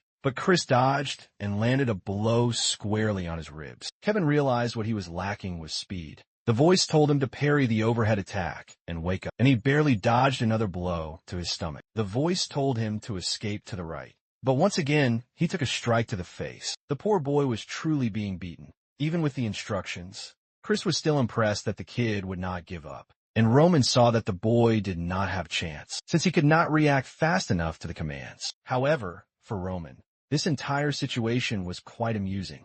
This was because Kevin was smiling, thinking that Roman was truly omnipotent. Even though Chris was a 2-star knight, Roman could give him the perfect commands to achieve victory. Kevin knew that the true problem was his own body. If he had been following the instructions perfectly, he would have been winning. He saw that the true person being played in that fight was Chris. He received a command and once again evaded. At that moment, Roman told him to advance and attempt a counter, which Chris barely managed to evade as well. But then Chris struck back with a punch to his face. Chris started to see that he could no longer knock the boy out and was only landing glancing blows. And Kevin realized that even the respected knight, whom everyone believed to be a genius, was incredibly weak when compared to Roman. For Kevin, that was the kind of man he wished to serve forever as his lord. So even if Roman said something that made no logical sense, he would just follow his orders without question. For a man like him to become a true sword, there was only one answer. He would have to do it through his unbending willpower. Some time passed. Kevin was still in the same predicament, and Chris warned him for the 10th time. The final time that if he continued like this, he would have to take responsibility if he was injured. But once again, Kevin smiled, and the scene repeated itself exactly, with Kevin saying he wanted to see this through to the very end. But then Chris lost his composure, calling him a worthless insect. If that's truly what he desired, he would give him exactly what he was looking for. He would leave the boy with a shattered arm, and he would regret this very moment. But Roman warned him to take a single step forward and halt the attack at the midway point. The blow had to contain all the force he could muster, and Chris quickly saw he had put himself in a poor position. However, he managed to move to the side. Chris couldn't believe the boy had the nerve to step forward in such a dire situation. And Roman told Chris to relax, because it was not over yet. He had to turn and advance once again. And there he was, obeying without a thought. But Chris was enraged because the attack was slow and full of flaws. But he was shocked once again. Kevin had created a feint and then evaded. And now it was Chris who had no way to possibly dodge. And with that, the decisive blow was struck. Roman was just smirking, and Chris couldn't believe it. He had almost been bested by a boy who had been training for a week. Furious, he got up and struck Kevin's hand, forcing him to drop the sword. Exhausted, the boy collapsed to the ground. Roman was just standing on the side, observing. He was impressed that Chris had actually realized that the second attack would be just a feint. Chris only thought that the boy was a reckless fool. But Roman walked over and said that indeed, Chris had won. So, if he wished, Roman would personally instruct him. From the next day onward, the choice to learn would be his alone. Sometime later, Chris was completely exhausted. He had no idea why he took that fight. He had nothing to possibly gain from it, and almost lost in the end. That final maneuver was strangely similar to the one Roman had used in their first duel. But what if he hadn't had that experience with Roman? Perhaps he wouldn't have beaten Kevin without using his mana. With that, yet another wild card in our story began to laugh, saying that he had matured from just that single experience. The next day, Roman asked what he would now do.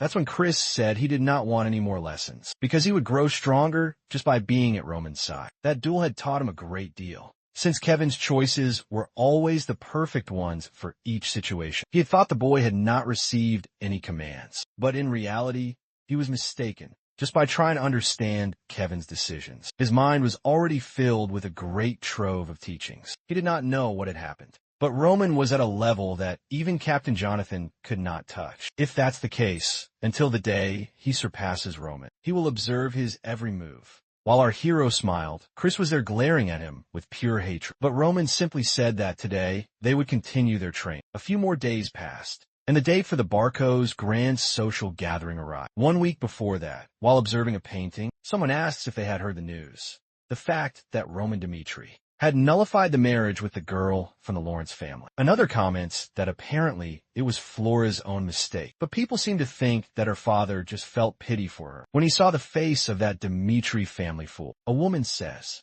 "That's madness, considering they're about to war with the Barcos." And the man next to her replies that it simply proves the eldest son of the Dimitris is worse than they imagine. A maid mentions the fact that he supposedly crushed the Bloodfangs, but another claims that's probably just a lie, just to conceal the end of the marriage and avoid any shame. Meanwhile, someone is dying from laughter, saying he cannot believe it was so easy to trick the boy into breaking the engagement. He asked the butler if the boy will be attending the party, and he confirms it. It is Antonio Barco, who says all is proceeding as he has foreseen. He is very excited for the upcoming week. On the day of the social gathering, Roman is questioning if he truly must wear something like this. Hans says that, since it's the first gathering after ending the engagement, he must wear something truly magnificent. He tells a long story of how incredible and valuable these clothes are, but he already knew the boy would not wear them, even if he had spent his entire life preparing that outfit. Roman smiles at this. He says if Hans put so much effort into it, then he will surely wear it. Meanwhile, in front of the carriage, Chris says the boy is taking far too long. At that moment, he comes sprinting, offering his apology. It is Kevin, who now truly does look like a small child, saying he did not know how to don his armor. Chris asks why he is like this, and Kevin explains that there was no armor that would fit him right. Chris, however, cannot forget that he had almost lost to this very kid just because he had received aid from Roman. The poor boy was so clumsy, he didn't even know how to wear a helmet. But in that instant, Chris told him to pay close attention. They were not just Roman's personal escort, but also the face of the house of Dimitri. This meant their reputation also rested on the actions they would take. Kevin said he would keep that in his mind. Sir Knight. Chris loved being called a knight and beamed, saying it was good to know Kevin had finally learned. The scene then cuts to a grand castle. Inside, many noble lords were gathered, all from the most respected families in the entire region. One of them, holding a wine glass, asked if it's true that Roman will actually be showing up. It's truly hilarious that he is coming here, after ending the engagement that he himself had wanted, especially knowing that the Barcos are now targeting the Lawrences. A girl says that is why the whole world sees him as a fool now. The Dimitris' standing had become entirely unclear, all because of Roman. Another commented that at least he was going to be there, apparently to try to clean up his own mess. The blonde girl asked what this Roman Dimitri was truly like. The man next to her just said that he makes a terrible impression, since he's not strong, not handsome. He is short and so weak. Another comments that any woman would try to break the marriage, if forced into such a thing.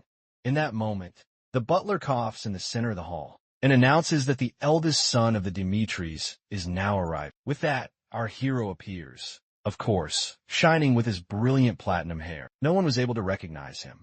The girls were all completely flustered, wanted to know if that was the real Roman Dimitri. It made no sense for him to appear so different, since he was shorter than all of them before. Not to mention that even his very hair was different. The blonde girl was now standing there, completely stunned, and immediately went toward him. She said it was a great honor to meet him, and introduced herself as Sophia of the Griswold family. She said that perhaps he had not heard of her family as they were small, but her father gave his entire life to the kingdom of Kara. Roman said he truly knew of them, and she was astonished. Roman mentioned that it was impossible not to know a house with a history of hundreds of generations. Some time before, Hans had given him a tome about all the families in the northern lands, but he had asked Roman why he wanted it so suddenly. Roman replied that it was the bare minimum courtesy to know a bit about the people he was about to meet. He would know the legacy of each person there and from where they came. That was an effort needed for him to win the favor of others, especially for him, who was seen as the Dimitri family fool. The boy studied very hard, because he even knew they were renowned for the high quality of the wood that they produced, and that one of her brothers had just learned to sense mana. He said he truly congratulates them on these achievements. The people were just observing the conversation, wondering what on earth was happening. In that moment, another man introduced himself as the scion of the Volt family. Roman said it was a great pleasure to meet the firstborn of that house. He knew that Viscount Volt had claimed many victories in all the recent battles. The young man replied that he was so grateful that Roman thought that way. Another woman with pink hair came to introduce herself, saying that he had changed so much. But the young man said that Lady Eris was as beautiful as ever. With that, many more people continued to speak with him, all of them with smiles. Another came up and said he had judged him wrongly until this day, because he had always thought he was a drunkard. Roman said he had been thinking of drinking, but if that was the case, he would have stayed for a while. Suddenly, the butler called out for Roman and informed him that the young master was calling him to the back chamber. Finally, Roman was about to discover who was creating trouble for him. Outside the gathering, it was filled with knights. Each of those noble houses had brought their best soldiers. Kevin asked what the point was of this social gathering. Chris told him not to worry, as he would never go to one, and told him to adjust his helmet. And Mike was observing what was happening, and one with green hair said that was the Dimitri family escort. Kevin was innocently fixing his own helmet when someone suddenly burst out laughing and loudly declared that it was a joke. He knew the eldest son was a disgrace. He just did not think he would bring a mere child, who didn't even know how to properly wield a sword. Chris just told Kevin to ignore him. Was that truly the level of the Dimitris? The scene cuts back to Roman. A long time ago, at one of those social gatherings, he had seen something, Flora, for the very first time. That is when Anthony came up and asked who he had his eye on. Roman asked if he knew the girl with the blonde hair. His friend replied that she was Flora, known as the flower of the Lawrence family. Of course, the boy fell in love. And now, here's our Roman entering the room, all excited. He asks how much he has transformed since they had last met. Roman was just watching. Anthony said he knew he had changed, but not this much, and told him to sit down and explain everything that had happened. Roman at once noticed signs that other people had been here. The fact that he made them all leave as soon as Roman came meant he had a secret he wanted to share, since Roman chose to make the man feel comfortable. Roman then said that he wasn't sure either. He spent a great fortune to make some changes in himself, and now even he had lost sight of how much he had transformed. But in any case, it was great to see his old friend. Anthony was just observing and said that indeed, it could be seen as a positive thing. He didn't know what the boy was thinking back then. Roman asked what time he was referring to. Anthony mentioned the time he was found sleeping with his cousin, when he was already engaged to the Lawrence family daughter. It was truly an amazing time. He thought it was crazy that he would go so far with his future union, considering what had occurred. But if he was here today, at this party, it meant he wished to accept the offer, and he assured Roman not to worry, that he would keep it a total secret. They should talk about his marriage to the Barco family. That was information Roman had no knowledge of when suddenly he felt a strange sensation and seemed to recall a memory. He remembered betraying Anthony Barco and begging his own father to create a political union with the House of Lawrence. But even so, he did not want to shun his friends and would use this chance to restore the relationship he once had with them. That day, Anthony introduced him to Emily Barco. He asked if it was all right for her to drink with him here today. Roman said that since she was a part of the family, Anthony told them to pour Roman a drink, but he said he knew how to serve himself. At that instant, the man changed and asked if he was getting arrogant, just because he was about to be married. Roman was confused, but Anthony said he was only joking, since they did not even care about that family any longer. Roman was happy to know there would not be a problem then. And of course, Anthony told him to drink as much as he wished, and so the poor boy did. What occurred next? You already know. The boy awoke the next day in bed. He had no idea where he was or what had happened, when suddenly someone burst into the room and screamed his name. It was Anthony, absolutely furious, demanding to know what he had done. Roman had no idea because he had simply passed out. He could not remember a thing. Sometime later, Anthony said he didn't care who the boy slept with, but this time it had been with Miss Barco, and he could not let this matter pass so easily. He gave the boy a choice to end that marriage himself, or he would have to marry a direct heir of the Barco family to strengthen the relations between them. Even though he was absolutely furious, he would forgive him because they were friends. However, he would have to provide an answer. Back in the present, Beck now knew exactly what had transpired. If what had happened that day was revealed, the honor of the Dimitris would be completely destroyed, and Roman did not have the courage to face his father and withstand his great anger. On the other hand, he could not end the marriage because he truly loved Flora. Since it had been forced by him, it would defame the young princess. That is why his decision was to end his own life, to resolve the entire situation. A weak man who never achieved a thing with his own hands. That was Roman Dimitri, a truly miserable and pathetic life. Anthony asked why he was delaying so much, and said that the union of their two great families would forge something incredibly powerful in the region. No one could ever stand against them. and together they would possess all the power in the north. But Roman simply asked if that was the only reason. Confused, Anthony froze for a moment, and Roman asked if he had to accept this political union, just for that single reason. Anthony tried to remind him that this was not a choice. If he were to refuse, everything that happened that day would be revealed to the entire world. At that moment, Roman simply put his foot on the table and said that apparently Anthony had forgotten, so he would say it one more time. Dimitri has no reason to accept the Barco's proposal. Meanwhile, outside, the gathering was proceeding smoothly, until something captured Sophia's attention. Of course, it was Roman again, and she asked him where he had been. He replied that he had something to resolve, and, unfortunately, because of that, he would now have to leave. She looked sad, saying she wished he could stay a little longer. He said it was urgent, but everyone was asking him to stay, saying they wished to discuss many things. Until he heard someone telling another to take back what they said. He recognized the voice and tried to move a little closer. That's when he saw something he did not expect. The helmet hit the ground, and one of the knights had struck Kevin just before that. The man had declared that was the level of the Dimitris. Chris just told him to calm down because it was not worth it, but the men seemed to have noticed something. They approached, asking why they brought a child whose helmet did not even fit. They moved closer and said, it looked like they grabbed a child from the street and put armor on him to call him an escort. Chris asked if they were training more to be jesters than to wield a sword. The man ignored him and said he was sure he could beat this kid without any training. That is why everyone calls their lord a complete fool. Kevin told him to take back what he had said, because he should not speak of Roman like that. The man was confused, but Kevin just seized his hand and told him to take back his words. That's when the man struck his helmet. The poor boy did not even flinch, and Chris thought about drawing his own sword, but he knew those were the Barco's knights. If he truly did that, it would cause chaos between the two families. He wasn't just creating trouble for the young master, but for every person there. From the ground, Kevin declared he was Roman's knight, and that he would never want to be a knight, if it meant being like the group of thugs they were. The man just laughed and moved towards him, saying he wanted to see just how far his pride would take him. That's when someone seized his wrist. Everyone was in shock. It was Roman, calmly asking what was going on. He just gave him a look. The moment the man began to say his name, he was slapped across the face. He was completely bewildered, not understanding what had just happened. Not only had he been slapped, but he could not even react. He was about to speak, but he was slapped again. Not understanding once again, he didn't even know where the blow came from. It was becoming a complete joke. He tried to speak again and was slapped in the ear. The poor man was already cowering, and now he was about to kiss the ground. He was starting to get traumatized, not knowing what this sequence of attacks was. But Roman simply told him to lift his head up again.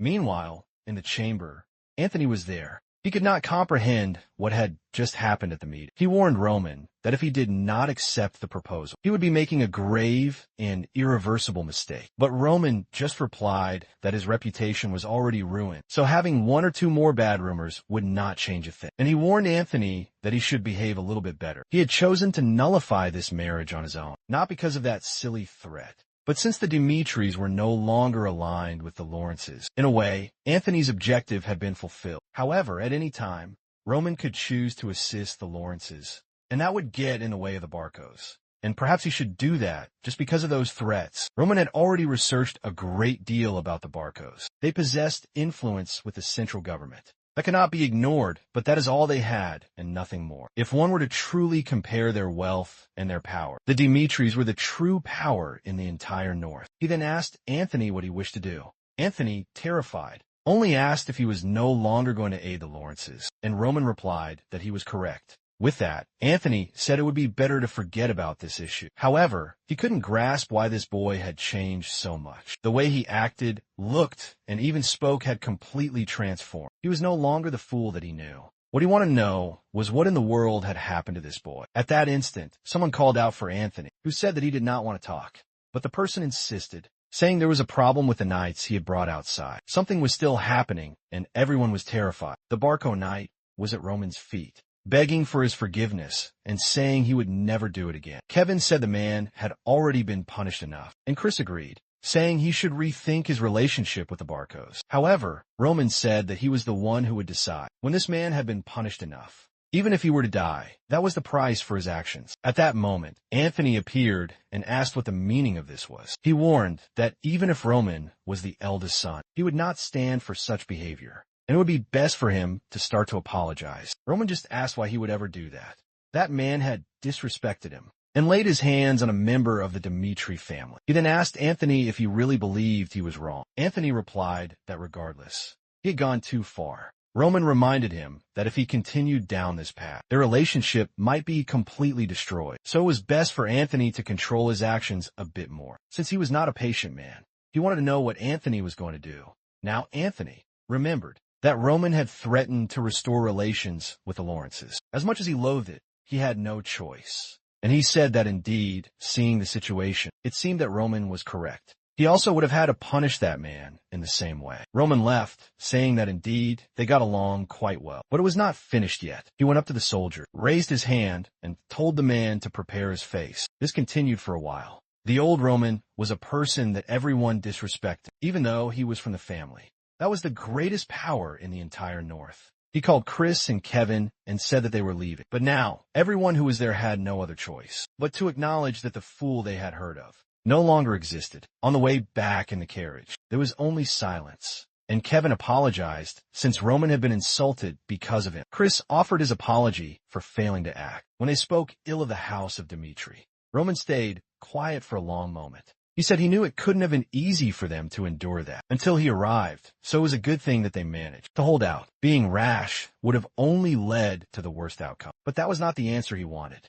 since no one in the entire North should have a nerve to lay their hands on the Dmitri family. You must remember the faces of those men and never forgive them, because Roman does not accept anyone standing above him, and the only men who can follow him are those who stand above all the rest, and they would have to adapt to live in that way. Back at the Dmitri mansion, someone delivered some papers about the Barco family. It was Hans who said that recently, those men had been making some very strange moves. Roman already knew that the Barcos had arrived in the northern region over 100 years ago, but they only began to gain power when a man from their family joined the central government. Roman noted that their military power was much weaker than he had ever thought. Hans agreed, saying it was strange that their rank was so high, considering they were so incredibly weak. Roman said that this only proves how mighty the central government is. The Salamander continent has a total of 6 kingdoms, and Cairo is the smallest and the weakest. That's because it's surrounded by all of the others, with powerful foes pressing in on all sides. They had to pledge loyalty to the central government for survival. Their authority was absolute, their recruitment call undeniable. If a noble house dared refuse the summons, armies were immediately dispatched to their domain. After a kingdom's fall, the spoils were divided amongst those who aided in the conquest. Roman deduced this was the source of the Barco's current power. Hans confirmed this was indeed the only logical conclusion, and the mystery of their massive bank loan was now solved. With that vast fortune, they surely purchased the loyalty of mercenary guilds. The notorious Burgess mercenary band would likely be among them, famed as they were for settling territorial wars. Hans calculated that at this alarming rate, the assault on the Lawrence family would begin in a fortnight. Roman realized if this was their timeline, they had no more moments to spare. Hans grimly predicted that if the Barcos truly moved, the Lawrence house would fall in less than a month. Now, a storm brewed in Roman's mind. He had given the Barcos his word, a promise to stay out of the Lawrence conflict. However, he was not Roman Dmitri in name only. To allow a threat to go unanswered was unthinkable. Besides, no matter what schemes the Barcos devised, they could never muster the strength to challenge Dmitri. Crushing them would be a simple matter if he unleashed the full might of his family. But in this land, because they were not true nobles, no one viewed the Dmitris as a genuine power, and he required a grand opportunity, a way to make his entrance onto this world stage, just as he had done in his previous life. He rose, telling Hans it was time to seek out his father. It was time to collect on a promise and turn it into immense profit. The scene cuts to panicked citizens fleeing through the streets. A figure in blood-soaked armor emerges from the chaos. It is Lucas, a B-rank mercenary. He sneers, remarking that the Dmitri lands haven't changed one bit. The setting changes to a local blacksmith's forge. The smith sighs, noting his gear is completely ruined. He asks Lucas if the recent battle was truly so brutal. He confirmed that it was a nightmare. His comrades were incompetent fools, and nearly all of them perished. The blacksmith declares the blade to be of inferior make. He demands to know where it was purchased Lucas grumbled he grabbed it from a random storefront, a decision that nearly cost him his very life. The old man scoffed, saying he should have known better. The finest arms and armor are always forged by the Dimitris. Lucas shot up, saying he was already well aware. That is precisely why he came to commission a full set. The time it took was of no concern to him. He would be recuperating here in Dimitri territory. He was weary of the endless battlefield. Just then, he saw a crowd gathering around a notice board. He wondered what could cause such a fervent stir. Usually, this excitement only came with news of war or a lucrative job. He approached to investigate and found a recruitment poster. The requirements simply stated the applicant must be of sound health and possess a burning desire for greater strength. There were 30 positions, and the pay would be a generous 8 silver coins a month. Lucas considered the offer. A family of 5 could survive on 5 silver coins. It was excellent pay, even with the inherent dangers, except for one very specific, shocking condition. The recruit would belong to Roman Dimitri personally, not the family, and only those who would willingly lay down their lives for him were invited to apply. An old man scoffed, telling him not to bother. Hundreds had apparently already enlisted. Lucas laughed aloud, boasting that as a B-rank mercenary, his services would command a price of 50 silver coins. But then the old man's words finally registered. He asked if hundreds had truly already signed their names. The old man confirmed it. All who read the notice rushed to join. Lucas then questioned why anyone would serve the Dimitri family's fool. Imagine the hell a soldier would have to face under the command of such an imbecile. In that instant, the entire crowd went deathly silent. The old man simply stated that Lucas must be an outsider, because Lord Roman Dimitri, the very same fool, had crushed the Bloodfangs and was a protector of his people. No one would have believed the tales until they heard the testimony from Clark. Because ever since Clark's son became one of Roman's men, his family's entire fortune had been transformed. He struggled to remember the young lad's name, and then it came to him. It was Kevin. Sometime earlier, within the Grand Mansion, Kevin questioned why he was being given leave. But Roman merely explained that rest is a crucial part of training. He was granted 3 days of respite, a reward for his relentless dedication. He should take this time to reunite with his family. Kevin could only offer his humble thanks. To be given a break felt utterly foreign to him. In his past life, he toiled daily just to survive. He wondered about the state of his family. He had been sequestered in the estate for so long. On his way, he was intercepted by Hans. He was given a set of fine clothes, a gift from Lord Roman, something to wear before meeting his loved ones. In addition, he was also given a purse of coins, so Kevin could purchase presents before his return. From this day forward, his monthly wage would be 30 silver coins, enough to provide his parents with a comfortable life. And so, he walked through the city, his spirits soaring. Never before had he worn such elegant attire or felt such peace. More than that, it was the first time he could bring home freshly baked bread. He was overjoyed. His little sister often said it was her dream to eat soft bread. She would always complain whenever she had to chew on those rock-hard, stale pieces. Tragically, no matter how hard he labored, a simple luxury like that was always out of reach, especially given the dire state of his family's finances. But from this day on, no matter what, he would grow stronger so that they would never suffer again, for he was now under the guidance of Roman himself. However, as he approached, something was amiss. His mother was serene, his father was even enjoying pastries, and his sister was happily playing among flowers. He never imagined they could be living like this. He thought they'd been moved to a slightly better place, but never in his wildest dreams did he expect this. They spotted Kevin and cried out his name with joy. They embraced the boy, saying how much they missed him. He was about to inquire about the new house, but his father explained Hans had provided it for them to manage. Not only that, but the city knights themselves assisted with their relocation. Suddenly, Kevin was overwhelmed, crying and thanking Lord Roman. But at that moment, his father saw something.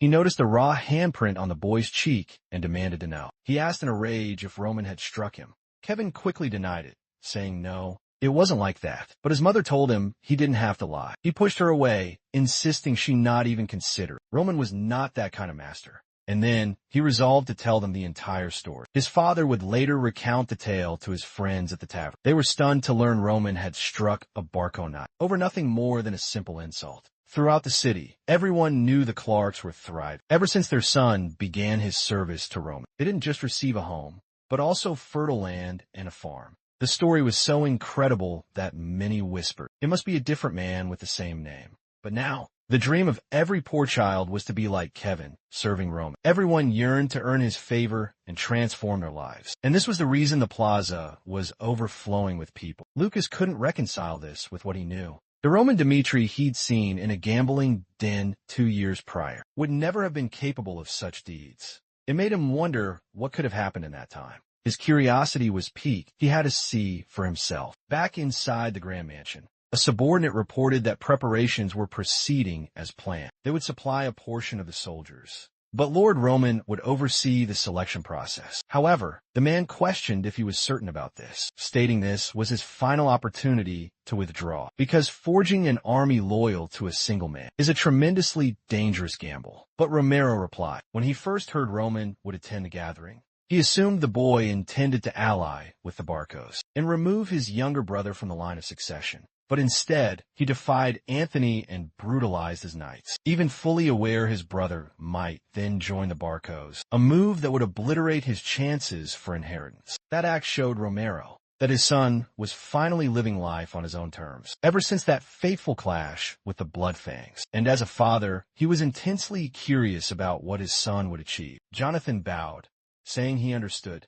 He understood perfectly. Then Romero asked if they had at least 50 applicants, because with any fewer than that, it would be impossible to form a proper army. But Jonathan reported that over 500 men had already applied. Naturally, the father was completely stunned by this news. The scene shifts to the day of the recruitment trials. The crowd buzzed with anticipation, waiting for what was to come. Chris approached from the rear and called for Roman. He confirmed that all preparations for the ordeal were complete. One day prior, Alex sat in a tavern, drinking deeply. He muttered that Dimitri's dark ale was second to none, but he was still in disbelief. The number of applicants far exceeded his wildest estimations. He also noticed 3 boisterous men in the corner, from the copper plates fastened to their legs. He knew they were at least C-rank mercenaries. The others at the bar clearly possessed combat experience, considering the sheer number of inns. The entire town must be filled with warriors like them. The quality of the applicants was far higher than he ever would have dreamed. But it made no sense. For these hardened veterans, there had to be better opportunities than this. He didn't know if it was mere curiosity or what, but he simply could not understand. Then, he overheard a man asking his friend if he wasn't joining the Lawrence family's army. The man said he planned to, as it was his home. But after witnessing Dmitri annihilate the Bloodfangs, his entire perspective had shifted. Those who weren't there call it a lie. But he was standing right there, in the center of the square, when Dmitri appeared, drenched in blood, dragging their leader by the hair. To him, it was an incredible sight. To think that Dmitri journeyed all the way from his home, just to execute that man in front of the world, for harming his people. The raw power of that image was burned into his memory. Many dismissed the event, claiming it was just a rumor, but he was there and saw with his own eyes. That Dmitri was not the weak, idiotic fool the stories had always claimed he was. He was a true leader who fought for his own, and that's why he was here, to earn a place in Dmitri and become one of his soldiers. Lucas finally understood what the young man meant.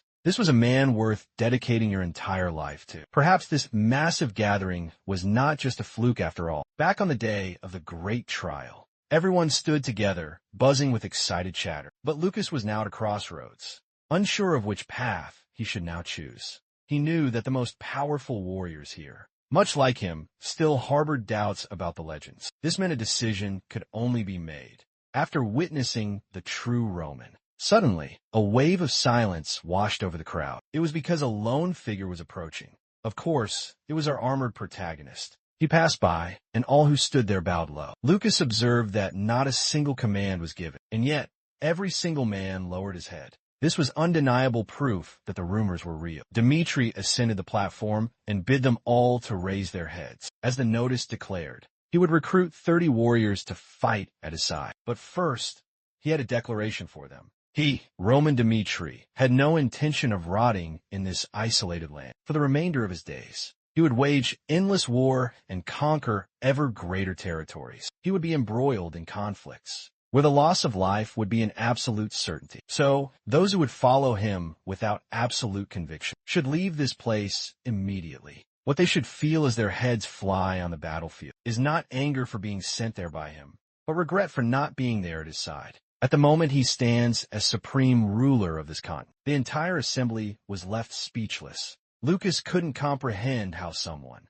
with a fragile position in his own family, could display such overwhelming arrogance. But for some inexplicable reason, that man's words made him believe. With that, Chris stepped forward. He announced he would explain the rules for the trial. The test itself was deceptively simple. It would stand at a designated mark, and an archer would fire 3 arrows toward them. Perhaps the arrows would graze their skin or strike the post behind them, or they might even strike them directly.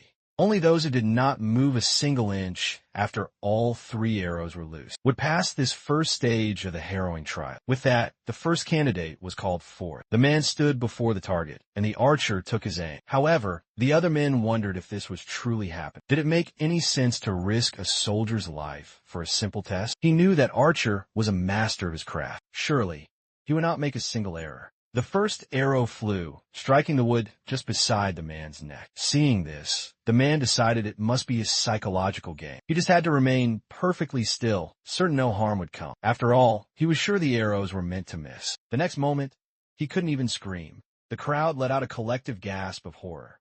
The man stared down in utter disbelief. He collapsed to the ground, writhing in agony. Chris ordered them to remove him from the field and begin treating his wound immediately. With that, the man was indeed carried away on a stretcher. The remaining men began to murmur. Was Dmitri seriously asking them to be struck by an arrow? Chris simply called out the next name, Morrison. He was the next man in line and had seen everything.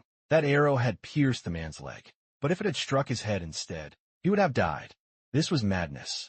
This was completely insane. And all he had wanted was a chance to become a knight. Chris saw that events were unfolding exactly as Roman predicted, and so he announced that the second man had forfeited. He warned that anyone afraid of being struck by an arrow should leave this place now. He then commanded all cowards to exit the training grounds at once. A short time earlier, someone had explained to a small group their specific roles. The 4 men there tomorrow would be hit by an arrow. The man beside them was the most skilled archer in the region, and he would only strike non-lethal areas. Then, the reward for their service was revealed, a chest overflowing with golden coins. Obviously, taking an arrow for that sum seemed worthwhile. Roman said that medics would be standing by, but that did not change the fact that the arrows were real. He asked if the men agreed, and they all shouted yes. With that, the men departed. And Chris asked why Roman would resort to such extremes. He explained you cannot forge an army with mere threats. He needed men who were willing to gamble with their lives. Even if the odds of being hit were 1 in 100, some men would still quit because of that 1% chance. Chris asked what quality he was looking for in his people. What would make them one of his subordinates? Roman said he wanted men with an unbreakable will and a fearless mind. Someone born with the heart of a savage beast. Chris was baffled. Was that truly more vital than combat experience? Roman replied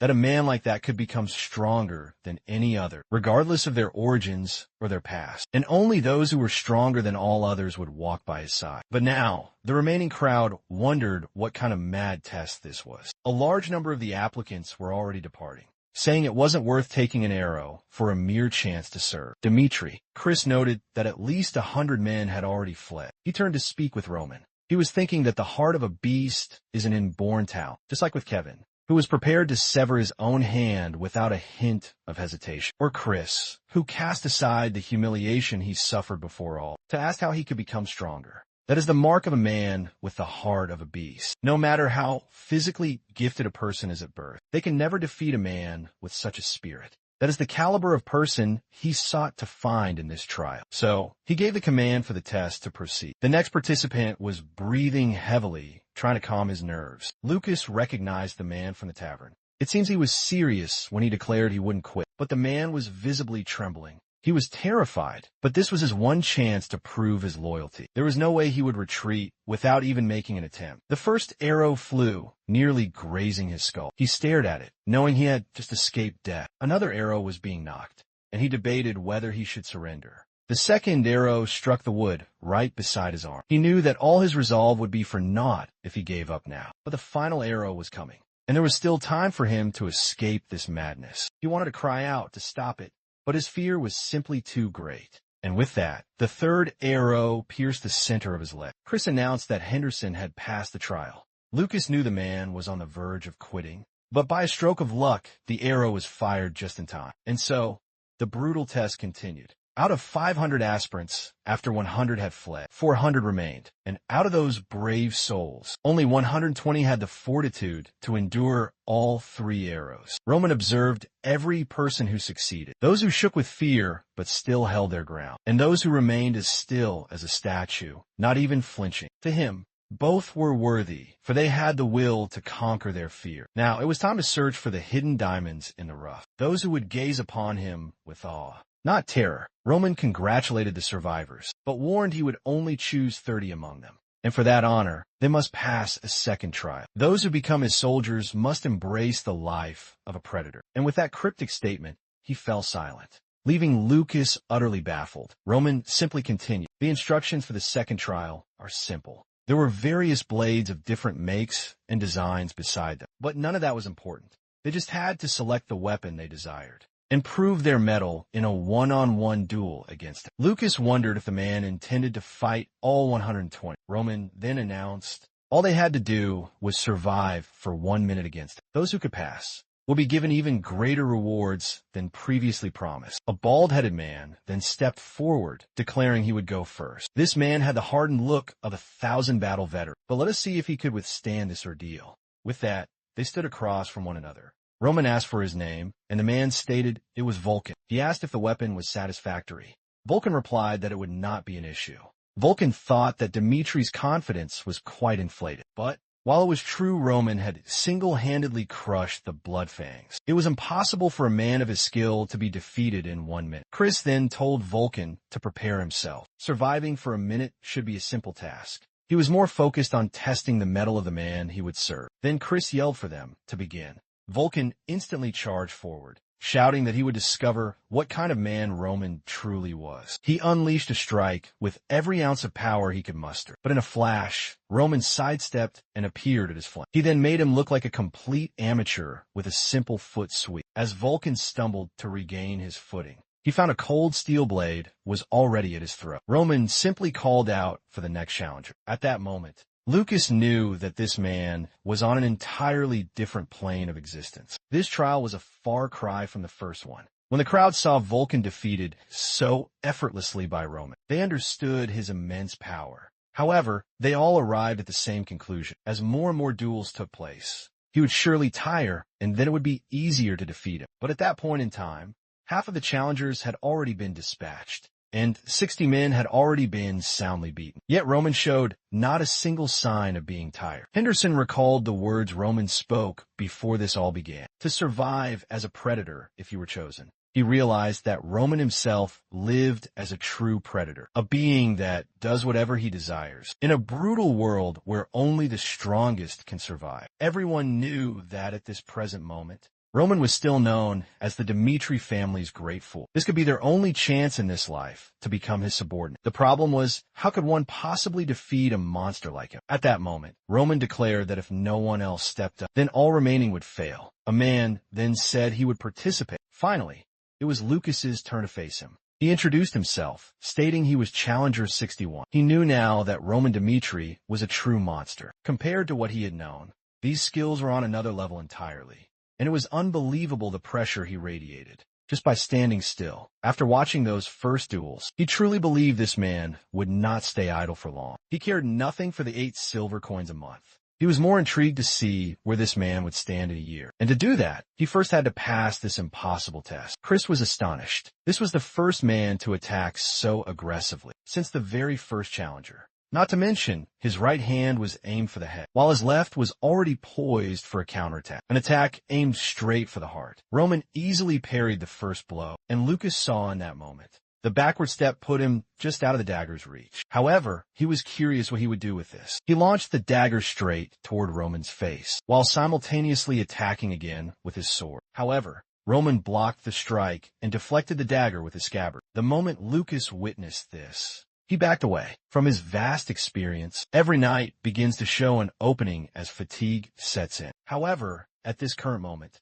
Roman was like an unbreakable fortress, but he could not afford to stop now. His life would be forfeit if he hesitated for a single second. If he wanted to pass this trial, he had to maintain the offensive. Roman smiled and asked if his name was Lucas. He commented that his skills were not bad, This was not the proper way to act on a battlefield, but it was the perfect strategy for a one-on-one duel. Clearly, the man had a powerful natural instinct. However, it was obvious he wouldn't allow the man to survive for a full minute so easily. This 1 minute was a showcase of the squad's future power, the squad he was about to forge. And the true goal of this test was to establish the immense gap in power so they would never forget it. And to achieve such a thing, he would have to end this now, once and for all. At that moment, Roman went on the offensive while Lucas dodged. But remember that the man is a B-rank mercenary. Everyone considers that to be the limit of human effort. This is the peak a normal person can reach without mana control. And since the requirement to reach A rank is to have at least awakened one's mana,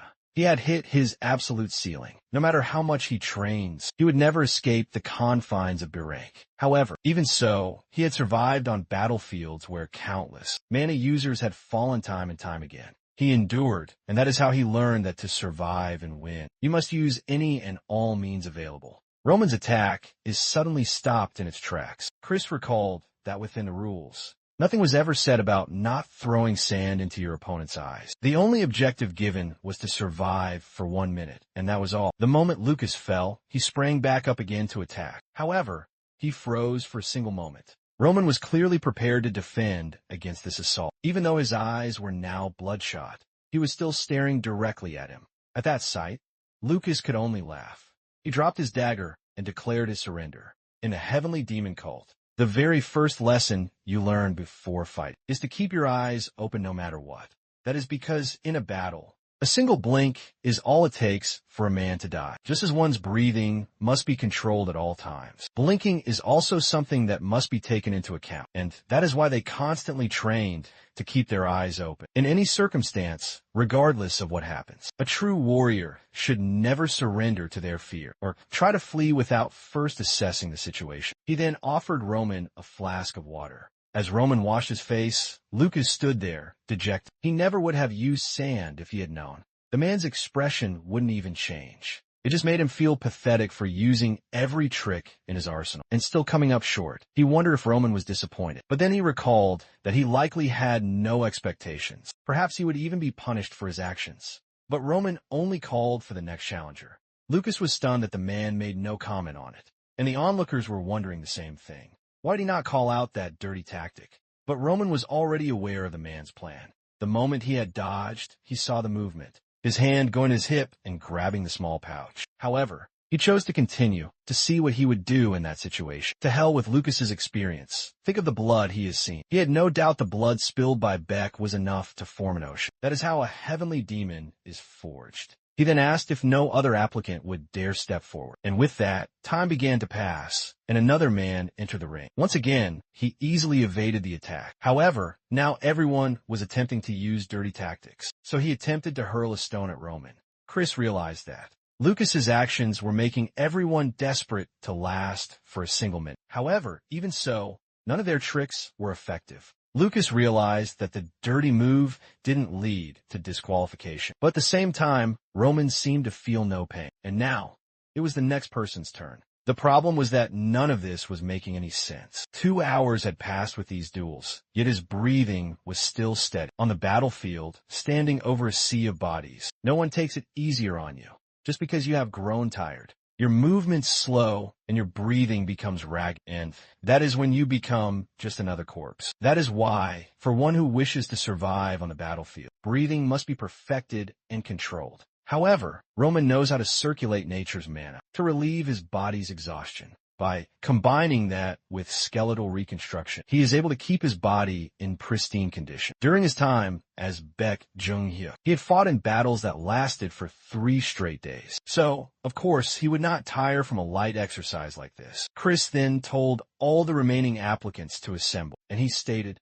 that the number of people who passed the second trial is exactly 0. However, that did not mean that no one would be selected, because they still had to choose 30 warriors. He told them they all performed admirably and that they were dismissed. A short while later, Roman delivered the list of those who passed. He then informed Chris that he would be in charge of training them. He said he understood and then looked over the list of chosen names. Vulcan, who was defeated in a single blow, had the courage to be the first to step forward.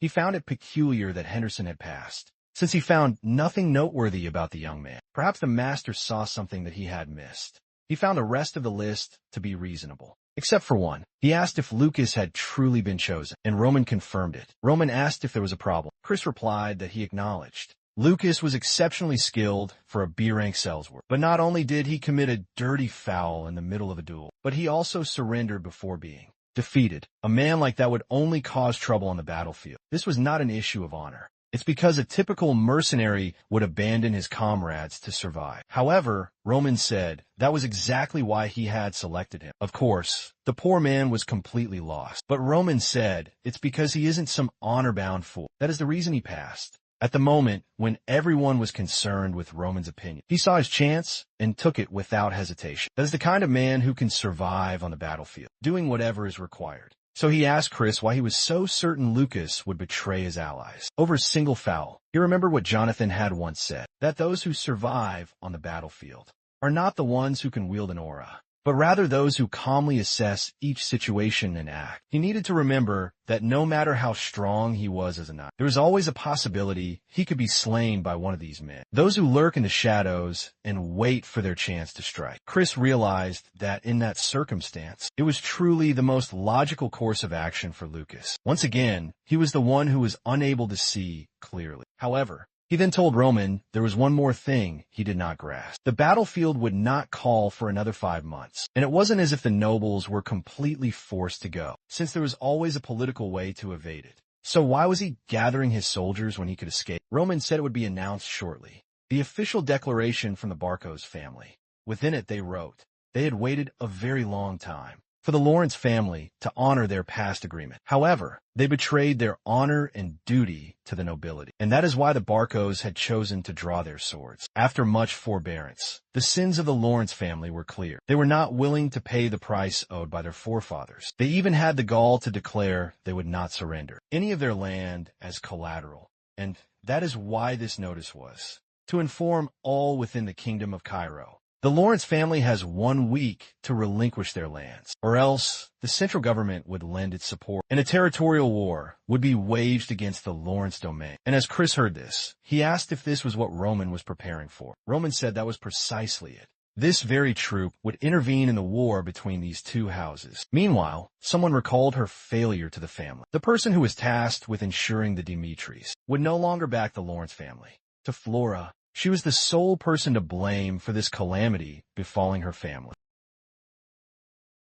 Night after night, she was plagued by the same nightmares. She was haunted by her disastrous failure at the Lawrence estate. Whispers spread like wildfire, blaming the broken betrothal. It seemed Dimitri himself had cast her aside, all because of her one grave mistake. Now, she refused to even emerge from her room. As the drums of war with the Barcos grew louder, trapped inside, she was paralyzed by despair, unable to rise. She had always considered herself a brilliant woman. She graduated at the top of her class at the academy. In her father's warm and loving gaze, she believed she was the perfect daughter. But she now understood that without her family's power, she was nothing more than a bird in a gilded cage. The man called Dimitri's fool was once a source of amusement, because in the end, the true fool was her. Now, she lacked the courage to even look her father in the eyes. She wondered what Roman would do, forced to confront this reality. Roman was her complete and total opposite. No one held any expectations for him or his future, and yet with his own 2 hands,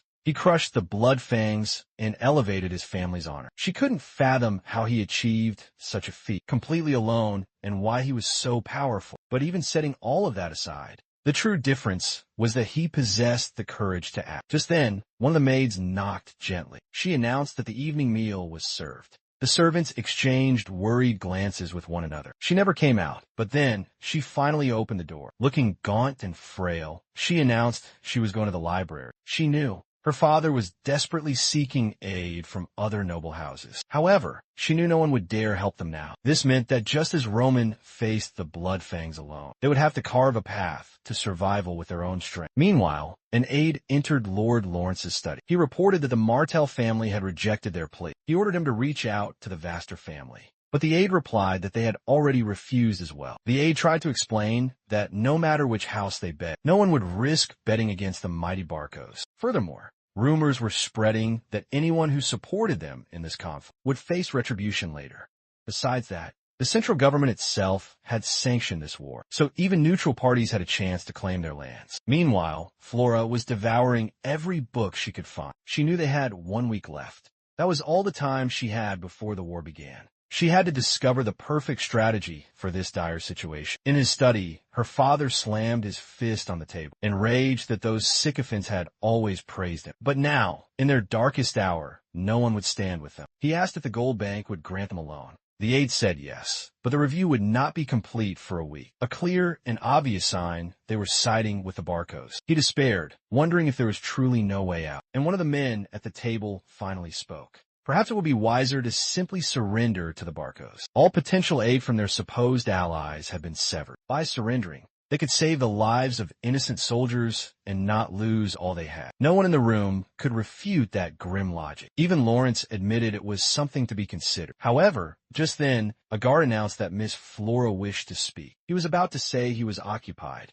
but she pushed open the doors at that moment. Her father demanded to know what she was doing here. She stated that she had something to declare. However, this tale does enjoy jumping back and forth. So now, we return to Roman's confrontation with his father. At the moment he declared that he, Roman, Dmitri, would intervene in the war between Barco and Lawrence. Actually, it is not Chris, but his father, who demands if he truly understands what that means. He says yes, and his father asks why he insists on this path. This is a sanctioned war waged by the Barcos and approved by the central government. Since he broke the engagement with the Lady Lawrence, they have no justification to interfere in this. If they enter a war without a valid reason, all the noble houses will sever ties and they will be crushed. His father states, it appears his son is not as changed as he had hoped. However, Roman turns to him and asks how he wishes for him to live. His father, completely baffled, demands to know why he is saying this now. But Roman says he is not interfering in this war on a mere whim or a change of heart.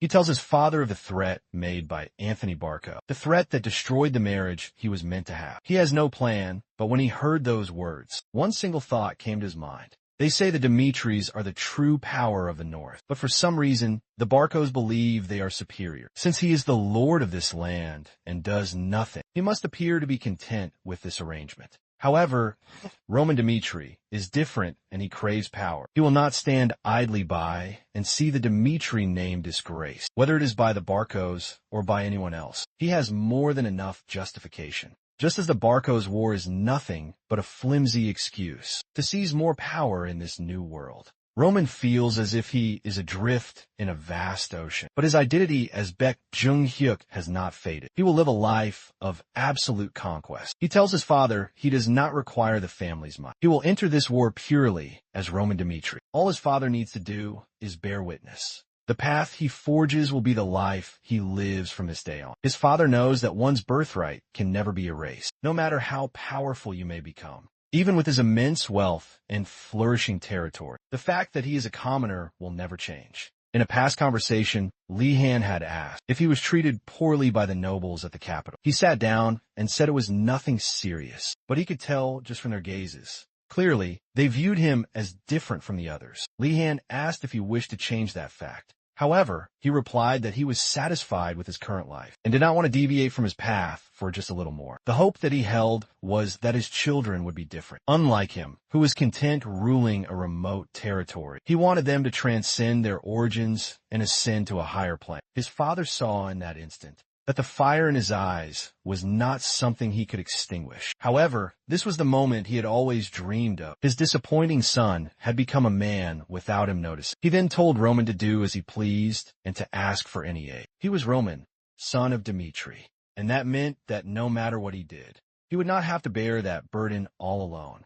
The scene cuts to a bustling blacksmith street. The entire lane is a hive of activity with countless forges. Roman knew it was not an exaggeration when they claimed to be the largest in the entire capital. In this district, there are factories where hundreds of smiths work in unison. On this single Dmitri street, there are 30 blacksmith shops operating at once. If one wished to know how the Dmitris amass such wealth, then he'd only look upon this very place. The iron mines in this territory are the largest on the continent, which is why their smiths can sell equipment at far lower costs. And that is why no noble in the entire Cairo region would ever dare to antagonize the Dmitri family, not just because of the immense wealth they command, but for fear of losing access to the arms they provide. And Roman was now searching for a specific individual, the man who was the living symbol of the Dmitri family. He was known as the Master Blacksmith. In their talk, he told his father he would fight alone, but he required his help with the equipment. His father had said he must speak with Master Hendrik when the topic is blacksmithing. He was bested by Hendrik shortly after becoming a noble. If he stated that it was a request from Romero himself, he would surely receive whatever he needed. However, he had to remember that the Dmitri blacksmiths were fiercely proud men. They would not be kinder or more welcoming to him just because he carried the Dmitri family name. Only one who can discern the quality of the steel and the skill to wield it can win a blacksmith's respect. Everyone on the street was now staring at him.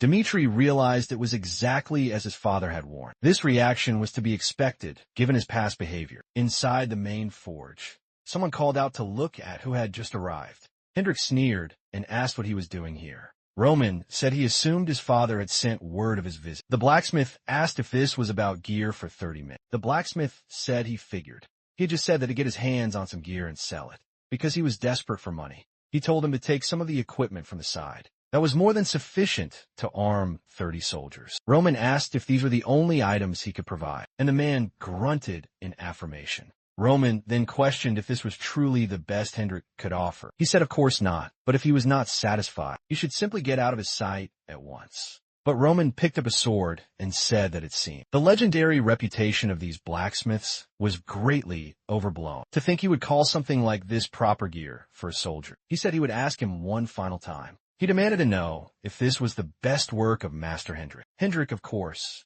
erupted in a rage, shouting that the equipment there was the finest in the entire Cairo continent, and a boy who had never broken a sweat before a forge dared to pass judgment on their life's work. If not for Lord Romero's direct order, he would not have received so much as a rusty nail, while his brother toiled endlessly in the forge to inherit the family name. He was whoring himself out on the city streets. That meant the biggest piece of trash in this place was him, and not the swords lying on the floor.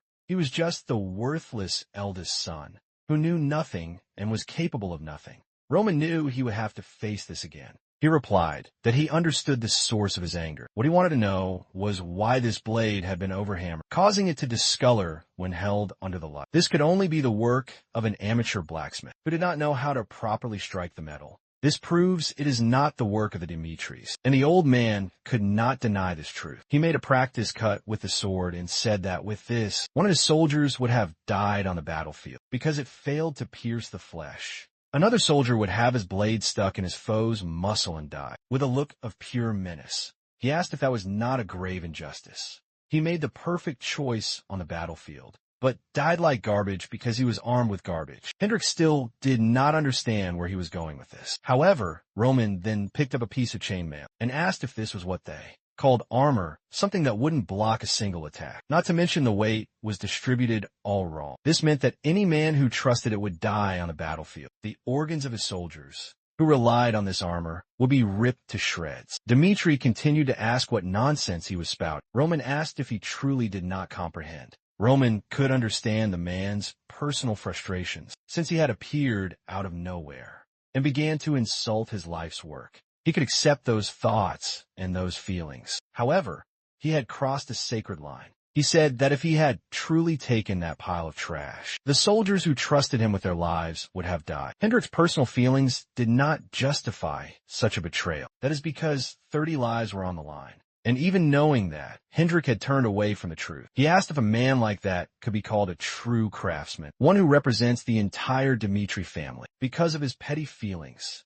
In this pile of garbage, 30 innocent men would have died. His intentions and his feelings were completely irrelevant. He asked for arms and armor, with his father's name on the line, and in response, he was given this pile of refuse. These actions could only be seen as insubordination to his own father. He said he knew this was not done with malice, but he needed to understand what his actions represented. Since this was not a personal favor, but a command from a lord to provide quality arms and armor. Roman knew that the chain of command could never become unclear. Loyal subjects, and even those you consider your allies, the moment they defy the established boundaries, they must be punished without mercy. He said he would ask again if this could be seen as insubordination. Hendrik stammered, saying of course not. And Roman then asked why he tried to give him that pile of trash. At that moment, the other smiths demanded to know what was happening. They all began to curse at Roman, saying he had no right to come here and shame Master Hendrik. It was even worse that he was holding a blade. They demanded to know what he intended to do against Hendrik, and immediately they ordered their men to restrain him. However, Hendrik roared for everyone to stand down. A man asked why,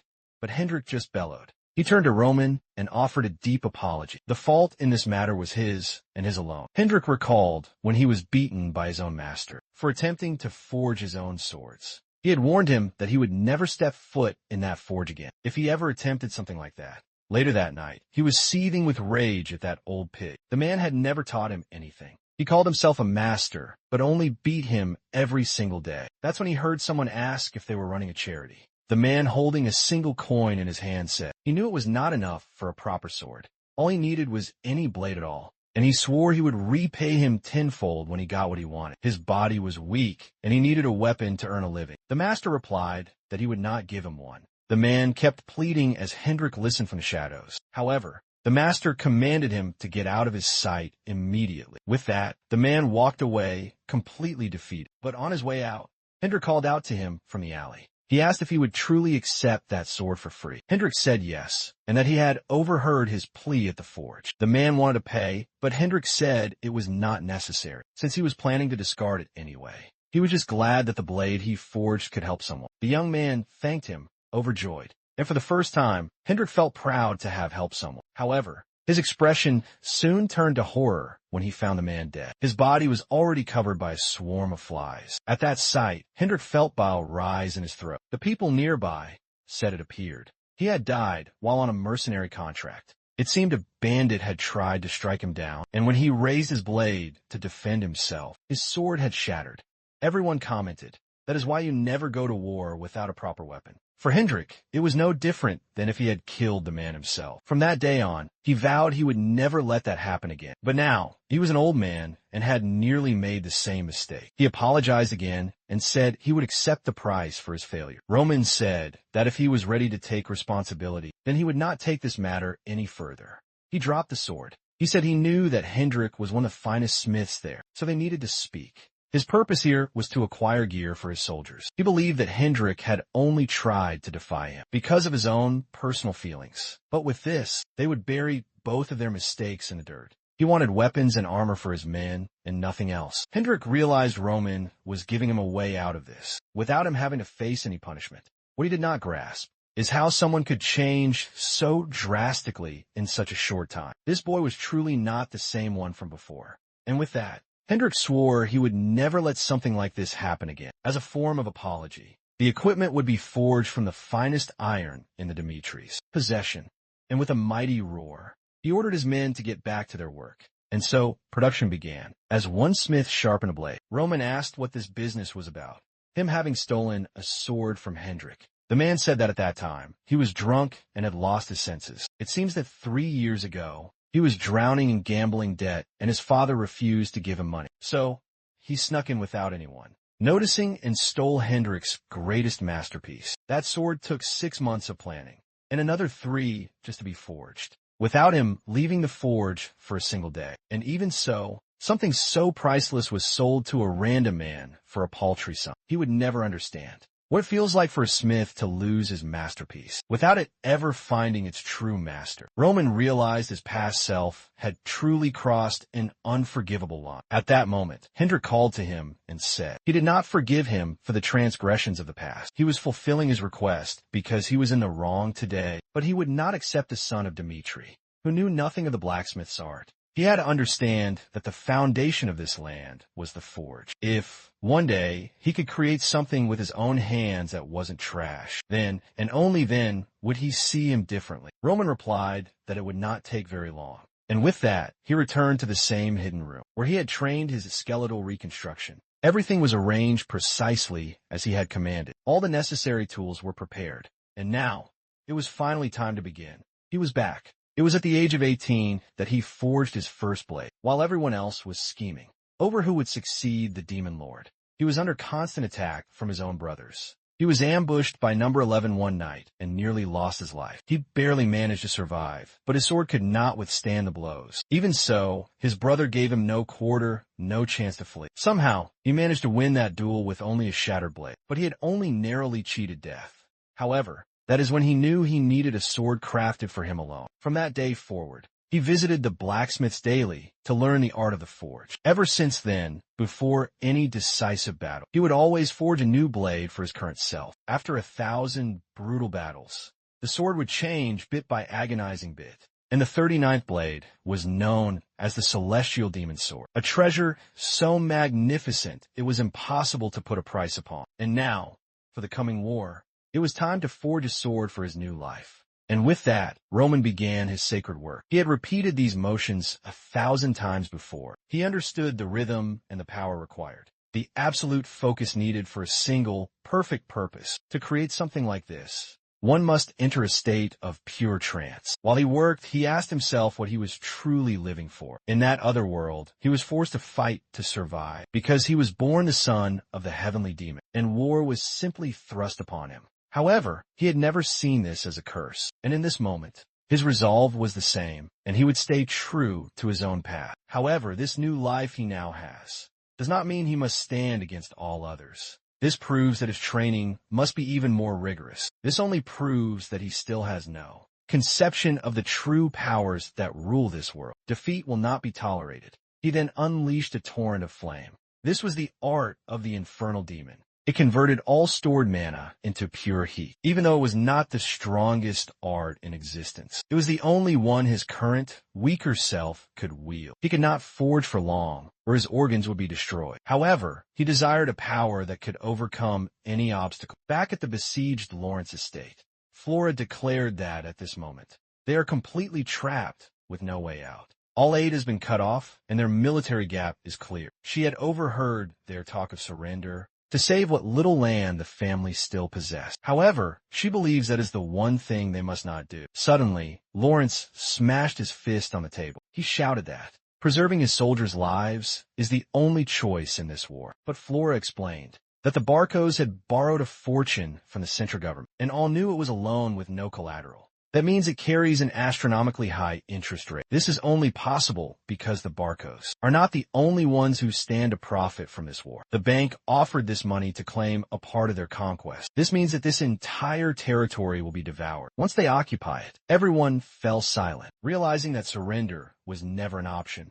and her father asked what they were to do. Then, she said there was only one path forward. They would have to fight with all their might. That was the only way they could possibly survive. Her father slammed the table again at the mention of resistance. For a brief moment, he had hope for what she was about to say. He thought that perhaps she possessed the wisdom to see through their predicament and devise some miraculous, incredible plan. But in the end, it was just simple common sense. He then asked if her brilliant strategy was, for example, to simply lock the gates. She said she was not speaking of hiding. They would have to set fire to all the crops of that year and gather as much food as they possibly could to endure the siege until the first snow of winter. Her father demanded to know why that was important. She replied that it would be enough time for the interest on those loans to begin to skyrocket. The gold bank held immense power and influence over the entire continent.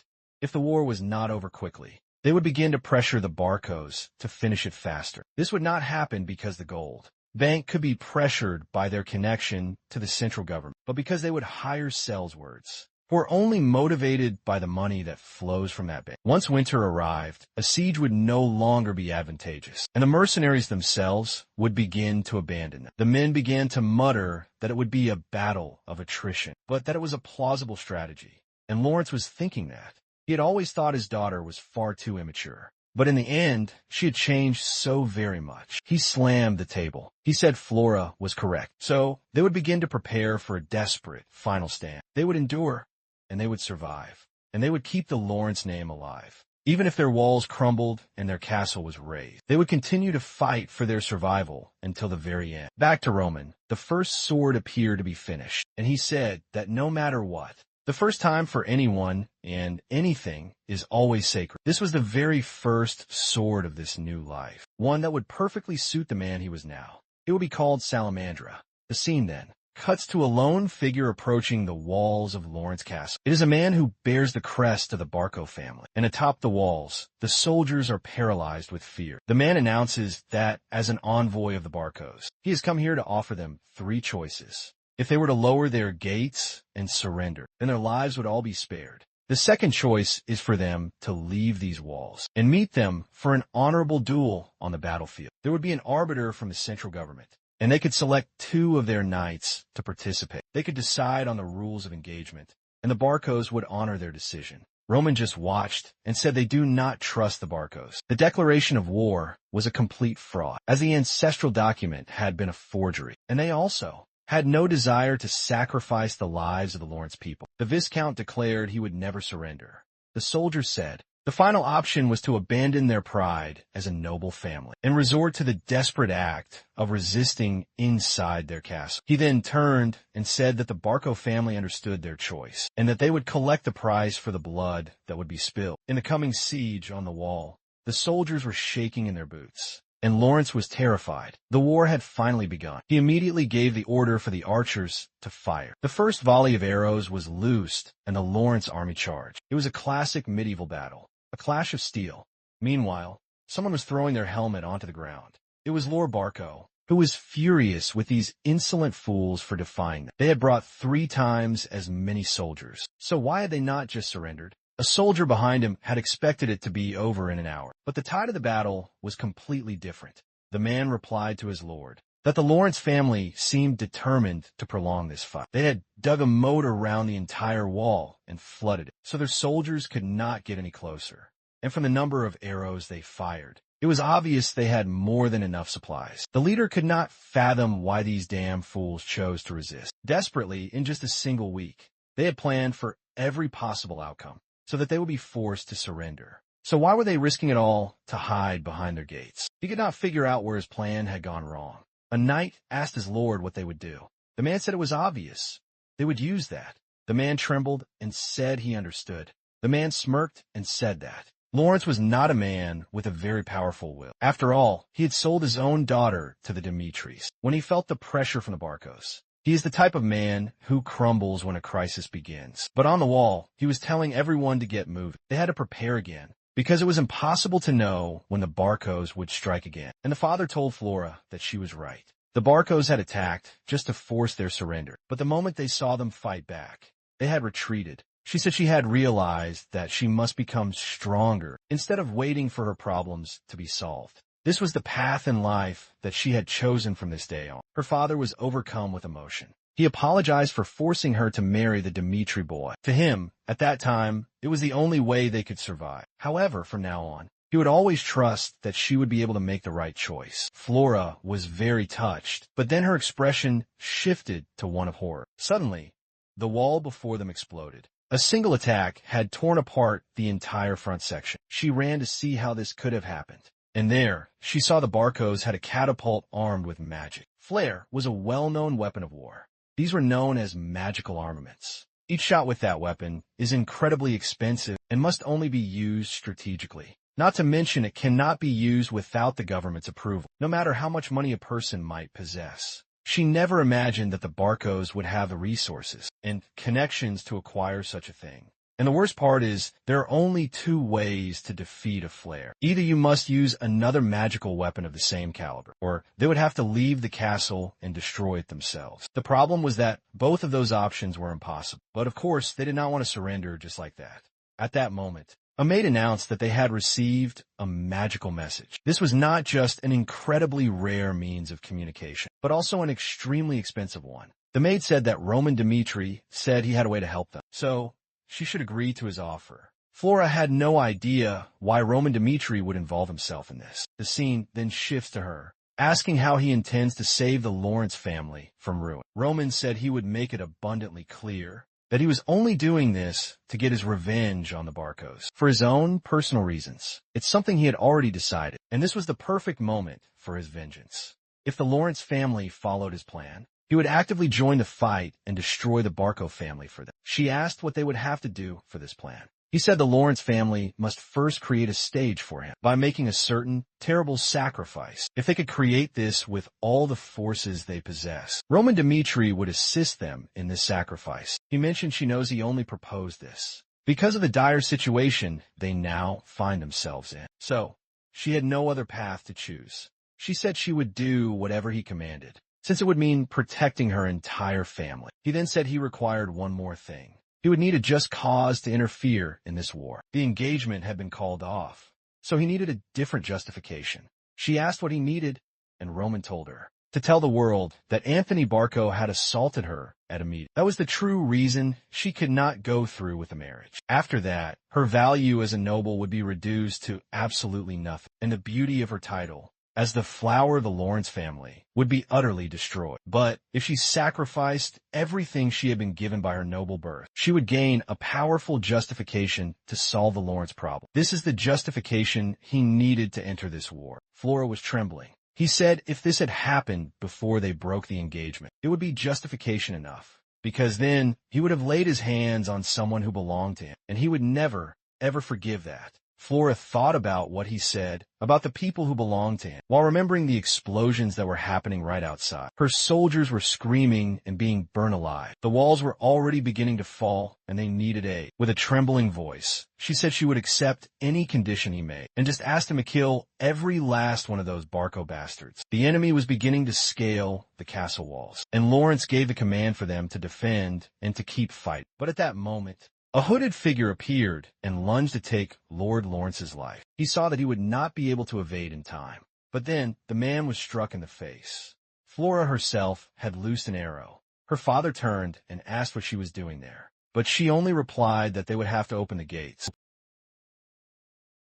Why she would suggest such madness? She declared that Roman had given his word to aid them. Once their forces breached the castle, he would annihilate the flare. Her father demanded to know why Dmitri had suddenly intervened. She insisted there was no moment to waste on explanations. She was certain he was a man who honored his promises. Elsewhere, deep within the woods, Roman gazed into a shimmering magic crystal. Chris came near and questioned if their assault was imminent, but Roman calmly stated they would not move yet. Chris argued that at this horrifying pace, the Lawrence house would be crushed before they could act. The flare was a devastating siege engine, one that would shatter their defenses. They had to strike now, in this very instant. But Roman coolly asked why he should rush.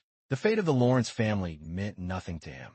He then told Chris to listen closely. Compared to the deaths of hundreds of strangers, protecting his own men from spilling their blood was paramount. The Lawrence house would surely suffer immense losses for this, but that was their own folly for serving a weak-willed master. However, in stark contrast, those who pledged their lives to him would not be wasted. Chris could only reply that he understood, but he couldn't fathom how his lord could be so cold. At that very moment, the Lawrence family gave the command to unbar the gates. They ordered their warriors to charge into the fray. The Barco forces began to pour into the castle grounds, and the Lawrence soldiers stood their ground, waiting. A red-bearded warrior grinned, saying they were fools to resist. He unleashed a single strike that cleaved a man in half. This was the infamous Burge mercenary company. The first soldier to hit the blood-soaked earth was screaming in agony, pleading for his life. The rest of the troops began their grim advance. But every man knew this was a march to certain doom. From the ramparts, Flora continued to shout, commanding them to hold the line and never surrender. She knew that if they failed to serve as the bait, he would never show himself.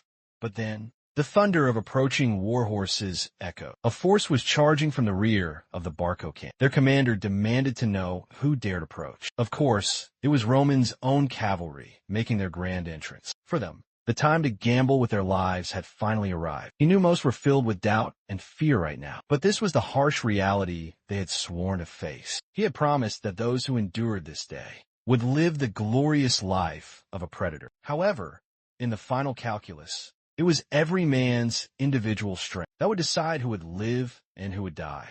He gave his soldiers one command. Their primary objective was to reach the Barco encampment and obliterate that magical siege weapon. He understood. The Lawrence forces were too weak to be a proper diversion, and he held no high hopes for his new soldiers. That is why he himself would lead the charge. He would slaughter every single foe in his path, carving a bloody road for them to follow in his wake. But they had to remember one critical thing. The primary target was the siege engine. The Barco captain, seeing this, scoffed that they were a band of fools. To think they could win with such pathetic numbers. He ordered his men to prepare to slaughter these madmen. The knights formed a wall of shields and spears, and Roman charged headfirst into their formation. He arrived and raised his sword against them all. He crashed directly into the center of their shield wall. He cut down the front line in a single moment. His horse was slain, but the Murim world had one sacred rule. The heavenly demon always led from the very front, because he was meant to be an unstoppable force of nature, and any who dared to face him were doomed to die. What all the men wondered was this. Why did he fight in the most perilous position, even though he was their most vital asset? In his past and present, the answer was always the same. Having such an overwhelming force lead the charge shatters the foe's will. And Roman roared that if no one challenged him, he would annihilate every last one of them. Kevin then bellowed for all to follow their master. With that, they unleashed their furious assault. However, an arrow struck Kevin's mouth, but this only served to fuel his rage.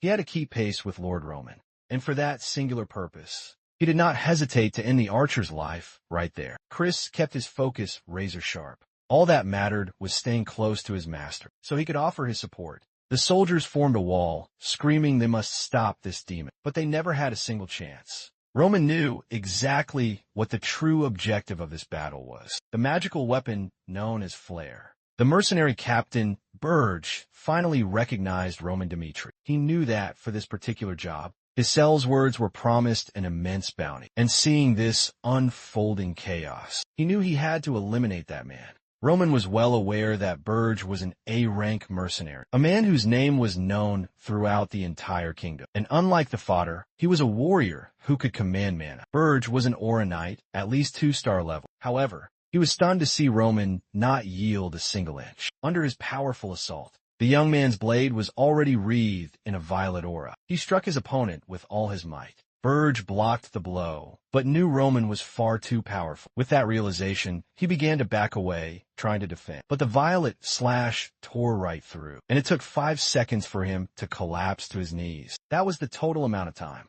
the A-rank mercenary could last against Rome. The enemy forces were horrified to see their captain die so easily, while Roman's allies were filled with battle lust. The Barco commander screamed for everyone to kill that monster, but he was flailing wildly, and his men knew it was a suicide mission. Roman, however, was intrigued by something else. This strange weapon called a flare, a creation that did not exist in the world of Murim. He then unleashed the heavenly demon arts. This was the first form of his divine sword technique, and with that, he sliced the flare clean in two. The Barco soldiers knew they had absolutely no chance. The priceless weapon they had acquired had been annihilated. Roman then called out to the Lawrences, declaring he had destroyed their siege engine. He had obliterated the Barco's greatest weapon. From the ramparts, the people erupted in a massive cheer. But one person was more overwhelmed than all the rest. It was, of course, Flora, stunned that he had spoken his intent and then achieved it. To her, it was certain that with the flare's destruction, the Barco family would have no choice but to withdraw. In that fight, Chris had wielded his aura in a new way. Instead of allowing his energy to burst outward, he focused on keeping it perfectly condensed. Just like Roman, his former friends had mocked him for abandoning his life to serve that man. But unlike them, he was evolving. To deny it now was impossible. The path his master walked was the true one. However, he was then completely baffled. His comrades were all collapsed on the ground, utterly drained and exhausted. But the most astonishing part was that they had all given everything they had to follow their lord. And yet, unbelievably, not a single one of the 30 was harmed. Somehow, the 30 men he had chosen were the perfect ones, and there was only one reason they were all unscathed. The man who had charged ahead and shattered all logic. Roman approached and told them they had done well to endure. Their part in this battle was now finished. The Lawrence family's gates were then open wide, and the Dmitri soldiers marched into the castle. Of course, the crowd chanted his name in unison, shouting that he was the great hero who had saved the entire Lawrence domain. The Viscount was overcome with a profound sense of shame. He knew he was an incompetent leader, but that young man had done everything required of him alone. That was truly a devastating level of talent. Romero had raised a fearsome, terrifying tiger, and if he had not made his terrible blunder, that man would have been his son-in-law. It was a great shame, but that was in the past. He then called out to Roman Dmitri. He declared him the hero of their people. He thanked him for his timely intervention. He said it was an honor to have him there. Roman simply smiled and clasped his hand as the crowd roared. He entered the keep and was heading toward a private chamber when a voice called for him to wait.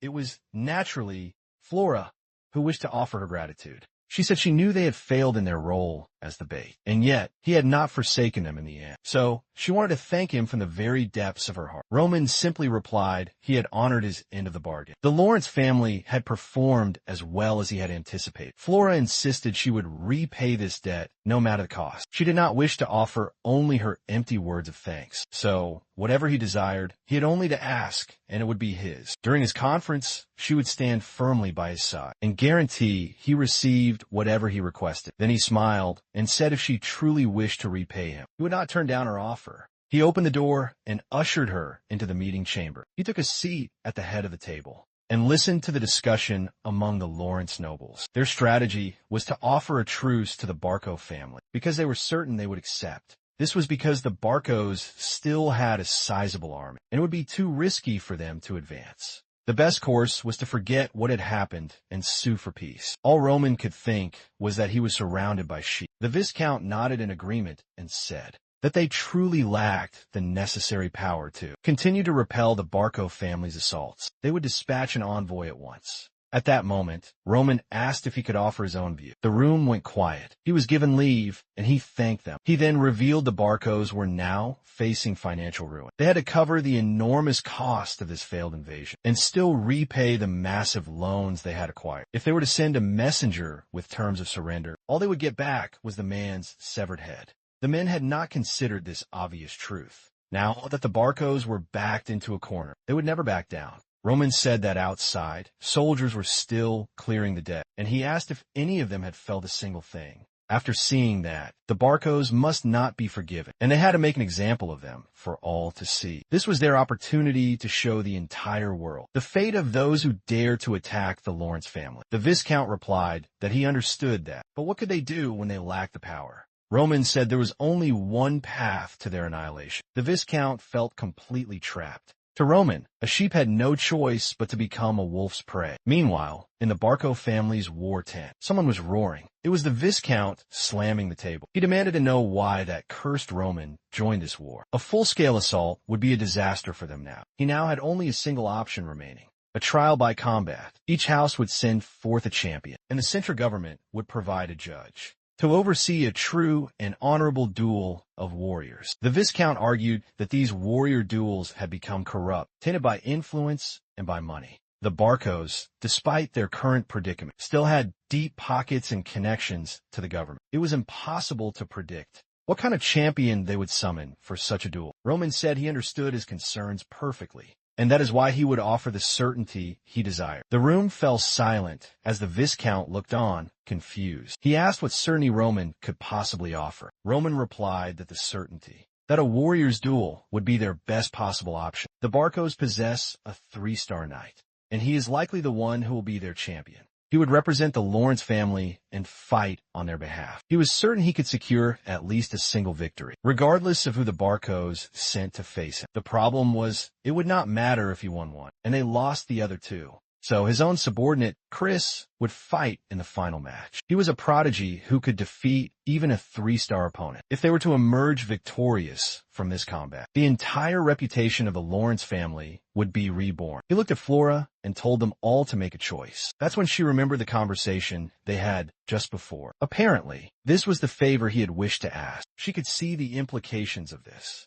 He would take on the burden of defending them. But the Lawrence family would have to face any unforeseen variables. She was only terrified of where this might lead, because she could feel that man was truly dangerous. But now, she could not go back on her sworn promise. So she announced she was in favor of this trial by combat. Soon after, the terms were agreed upon. The duel was arranged by both sides and set for 1 week later. Now, events moved forward. A man introduced himself as Count Eric. He said this warrior's duel was an event blessed by Valhalla itself. Both parties would have to abide by all established rules, and any who dared to defy the rules of this sacred combat will be set upon by the entire kingdom of Cairo. He then commanded both sides to submit their list of champions. At another table, someone poured a glass of wine. Roman was simply observing the composure of the Barco family. He soon realized something was wrong.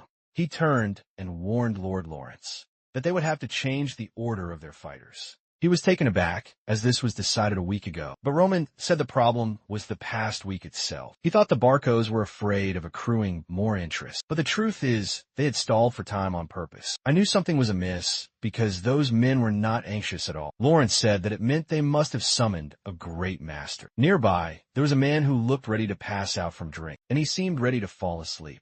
But Roman saw something different in that man. The Viscount asked him what he intended to do.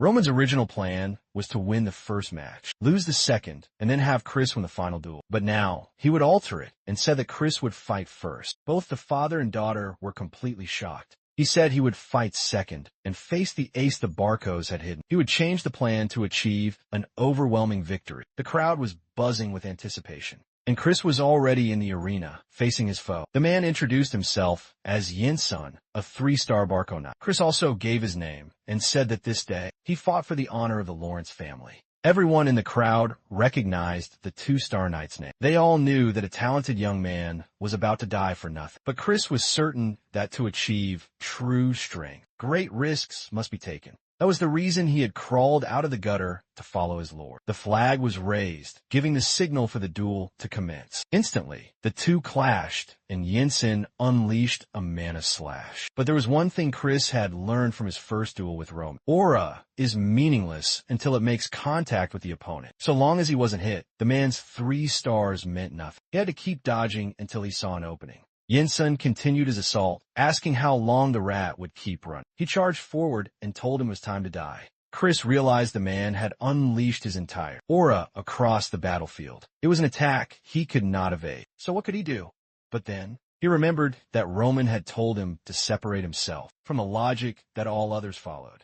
Then he recalled one important detail. A pointless explosion of mana does not reveal the true potential of an aura. The entire motion of the strike should follow a single, straight line, and the full power of the aura must be focused into a single, deadly point. The two men met at the moment of the final, decisive blow, and Chris's concentrated aura sliced the man's aura in half. His body simply fell to the arena floor, and the entire crowd immediately began to chant his name. To them, it was unbelievable for a 2-star knight to defeat a 3-star, while Roman could only smile. The ones who were truly shaking were the Barcos. Their plan was to end it all in the second match. But now, the final duel had become the most crucial one. But they were not worried, since they never intended to worry about the second duel. After all, they had a trump card in the man they had spent a fortune on. The man in the blue armor asked if it was his time. He walked into the arena and let out a yawn, overcome with boredom. He then introduced himself as Homeros, representing the Barco family, a 4-star knight. Everyone there was completely stunned. Homeros was a legendary name in this entire region. This man was on the rankings of the very best. So what was he doing in this remote little town? He was currently ranked number 49 among the most powerful men on the continent. The ranking system itself came from the Valhalla Empire, the place where warriors believe they go after falling in battle. Because of this, the results of the champions were always meticulously recorded, and the names of the powerful were always remembered. That is how the rankings began. And as the Valhalla Empire began to conquer all the continents, the temple began to rank the 100 strongest warriors. Now, the Viscount was sure of it. There was no possible way to win the second match. There was not a single soul in all of Cairo who had not heard of that name. Everyone knew that this man wandered the continent, defeating all comers. He was known as the Wandering Swordsman. And now, it was obvious that this second duel was not even worth watching. It was a great tragedy for the Lawrence family to have to face this. However, one person was, of course, smiling. Roman was thrilled by the fact that the man was a 4-star knight. He had tried to gather intel on who the Barcos would send, but it was all superficial. That man, standing before them, was the secret weapon the Barcos had been hiding. But he was eager for this. just as they had hidden their true strength. They had no idea of the power that he possessed. However, Flora grabbed his arm and told him that he must surrender. His opponent was ranked number 49. Not to mention, he was still young enough to reach the top 30, or perhaps even higher. She told him to stop dreaming of beating someone from the rankings, because if he didn't, he would surely lose his life. All they could do now was pray they could win the next fight. Homeros was simply watching. Roman knew that was how one who felt absolute power looked at others, and it was a look he obviously did not like. Flora said this was the unforeseen circumstance they had discussed, so she would send their own soldier. There was no reason for him to risk his life in a pointless battle. But, of course, Roman simply pushed her hand away. He said he had no intention of explaining himself, so she should not bother him further. He then stepped onto the battlefield as Roman of Dimitri, champion of the Lawrence family. The two drew their blades. Homeros knew that if the boy had destroyed a flare, he was at least a 2-star knight. To him, it was pathetic to have to face someone so weak, especially since he would soon be challenging for the 30th rank. So he decided to end this in a single, swift second. He lunged toward Roman. The soldiers around him could not even track his movement. Roman parried the devastating attack, but the blade came terrifyingly close to his throat. The moment the block was made, the man had already appeared behind him. Homeros was actually intrigued, saying the boy was amusing. He slashed at him again. Roman defended while focusing all of his mana into his blade. Homeros was confused and asked why he was manifesting his aura that way, while Roman was growing enraged, because this man was so clearly underestimating him. Tired of this game, Homeros unleashed his 3-star aura and said he would fight it. Seriously. The raw energy began to arc like lightning across the arena. The people in the crowd had to shield themselves from the pressure. But Roman was ecstatic to know this man was ranked 49. To him, there was no reason to prolong this fight any further. He then took a single step forward, unleashed his own aura, and told the man to withstand it if he could. The heavenly demon techniques have no discernible form. All Homeros could perceive was a black wave rushing toward it. He did not even know that such a thing could be created with pure mana. Indeed, the attack had no true form, and that is why the techniques were only known by their numbers. And this technique was known as the third move. We saw the noble trying to persuade Homeros to join their duel and abandon his fight with that Fernando, ranked 30th. It was his guild master, saying they would receive a massive fortune if he fought in this duel between two backwater families. He had considered it, realizing he'd refused all contracts since becoming A rank. So perhaps it was worth it, as he was in need of money. He decided not to refuse. But the outcome was completely different. Everyone there was left utterly speechless, and in the crowd, they couldn't even process what had just happened. The prodigy of Cairo, who had made the rankings before even reaching 4-star, had been slain with a single devastating slash. Roman could not understand how someone so far from their true peak could be so filled with arrogance. That is because his standards were not based on this world, but on the one from which he came. Compared to that place, the world of Murim was a galaxy of martial arts masters. No one there dared to be arrogant, since death always claimed the careless. To Roman, this world was simply pathetic. He then told the judge to declare the victor of the second duel. Hesitantly and stammering over his own words, he announced the winner was Roman Dimitri for the House of Lawrence. The people simply could not believe. The prodigy they had all spoken of was truly dead. To them, it was like a waking nightmare, and it was only then that Chris understood the true, terrifying power of the Lord he served. He did not know if he had been this powerful in their first duel, or if he had evolved so drastically since then. He was certain he had not been strong enough to defeat Homeros back then. So how could this be explained logically? The moment he had defeated Yin's son, he thought the day he would surpass Roman was not so far away. But that was just pure, idiotic foolishness. The flag was raised, declaring that the House of Lawrence had won, that the final match was now irrelevant, no matter who was sent. The judge announced that both families could send a final warrior. The Barco representative was seething with pure hatred. It was all over, but he couldn't grasp how Homeros had died. He was not just some common knight. To the warriors of the north, he was one of the few true masters in the kingdom of Cairo. So why had the mercenaries sent them a fake Homeros? The man asked who they would send for the final match. But the Barco representative simply stated that they could not afford to lose any more of their power. He then told them to just send out Benson. The man was completely shocked. He knew this was revenge for the shame Benson had brought on them when he was beaten by Dimitri. The problem was that Benson was a knight with no stars, so he was being sent out to be slaughtered. But he had no choice, so he simply said he understood. Benson presented himself on the field of battle, trembling from head to toe. No one in the crowd knew of this man, but Chris knew exactly who this pathetic man was. Someone suddenly stepped in front of Roman. It was Kevin, who said he would be the one to face this man. To Roman, in a world where only the strongest can survive, the only prize given to a loser is death. Even if Benson was a starless knight, it would still be a difficult fight for Kevin. He knew the boy was attempting to prove his own worth. If that was his desire, he would grant him permission. Kevin then said he would return to him shortly. On the field, Benson wondered how he had gotten into this mess. He had only decided to join the Barco's Knights because his father had no issue with it. That was the reason he had chosen a powerful family, where he could just make easy money. But even so, he had always served them faithfully, and now he was being sent out to die like garbage. Something then confused him.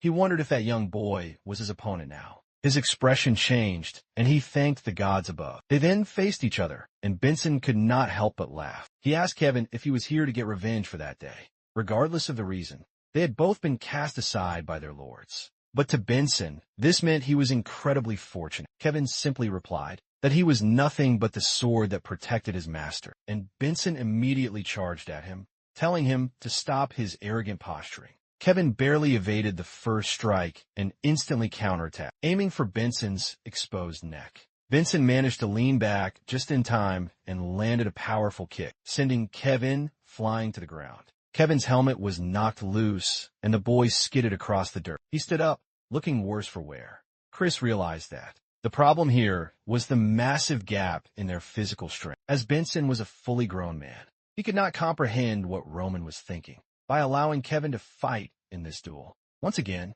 Kevin took a blow to his chest plate and only didn't lose his arm. Because the blacksmith had done an excellent job, Kevin was being utterly humiliated. But slowly, something began to build up inside of him. A voice in his head told him to kill this pathetic man. This was the bastard who had shamed him, and it was time for revenge. He recalled that Roman had explained that. From a moment he had cut his own hand. The art of the spiritual demon was now imprinted on his soul. All he had to do was unleash this demon. And suddenly, something strange began to happen to Kevin. A strange, dark aura began to form around his body. He was about to take a strike to the head, when a strange voice told him to look up. He barely managed to evade that fatal strike. He stood up and stared down Benson. The voice laughed at him for almost being cut in two. It said it was time to tear this man to pieces. Kevin did not understand why a voice was screaming inside. What he wanted was to be of use to his lord. He wanted to be more useful than even Chris. He despised this feeling of inferiority, and those emotions began to form a vortex of pure rage. This was the art of the spiritual demon, and the moment the voice told him to kill this man, he, in a single flash, lunged at Benson. Benson immediately recognized that. The tip of Kevin's sword was now coated in a dark aura. He knew that it would pierce straight through his armor. So he raised his own blade and called the boy a bastard. He landed a devastating blow on Kevin's shoulder, but Kevin did not fall back. Benson could not understand why this boy was not retreating. It was as if he had lost his mind. And with that, the attack went straight through. Both Chris and the crowd looked on in pure horror. The boy seemed to be enjoying killing this man. He continued to strike at his now lifeless body. The battlefield was now soaked in his blood, and Kevin stood there in the middle, laughing like a madman. He then walked out of the arena. He approached Roman and said he had returned as he promised. Roman simply replied that he had done an excellent job. The boy, who now looked like a jester, was smiling from ear to ear. The duel ended with 3 straight victories for the Lawrence family, and at the heart of it all was Roman Dmitri. Just as the legends of old are passed down from generation to generation, the rumors of that battle were a mix of both truths and lies. The taverns were all buzzing about it. The Barcos must have been utterly humiliated to have lost to the Lawrences after gathering such a large force. And now, everyone was fighting to claim that they had relatives living in the Lawrence domain. To everyone, Roman was now seen as the savior of these lands. Everyone knew that he had personally slaughtered the enemy army and had even destroyed the flare with a single attack. Not only did he save the Lawrence family from ruin, but he also cut the 49th ranked knight clean in half to the children of the Lawrence kingdom. Roman was like a legendary hero. And now, the first tales of the Dragon of Dmitri were beginning to spread. The scene cuts to the Barco family's castle. With 1 million documents piled up, they knew that it was over. There was no escaping the mountain of debt they now faced. The interest notices piling up from the gold bank, and the angry messages from the mercenaries. Because of Homeros's death, he was furious with every single one of these bastards. Before this, all the nobles wanted to get closer to the Barcos. But now, everyone was acting like he didn't even exist. None of this would have happened if that damn Dimitri had not gotten involved. To him, this was truly all Roman's fault for doing something that should never be done in high society. He had found the only path to save the Barco family. A few days later, at a secret meeting, he thanked all the nobles who had decided to come. He began to speak about the future of the northern region, but everyone simply told him to get to the point. He then said he would speak about the Barco family's assault on Lawrence Castle, which had a justifiable cause. And a just cause is incredibly important among the nobility. This cause had been sanctioned by the central government and by all the appointed judges. But Roman Dimitri had interfered without any logical reason. And in the final duel, not a single Lawrence family member fought. He slammed the table, demanding to know the reason for Roman's intervention in the Lawrence family's affairs. This would only make sense if that marriage had taken place. But at the present moment, Roman is nothing to the Lawrence family, and his actions defy the laws of the nobility. Everyone at the table began to agree he had no just cause, and the Barco leader smiled, thinking this would be enough. He planned to shift all of the blame onto the Dimitri family. They would have to repay the gold bank, thus clearing his debts. But at that moment, he heard a commotion from outside, and Roman Dimitri himself appeared at their secret meeting. He said he knew they would have issues with him, and that is the reason he came. The Barco leader could not understand why he would appear in person, but Roman replied that he came here in person to see you like this video. That helps me make more of this awesome content for you viewers.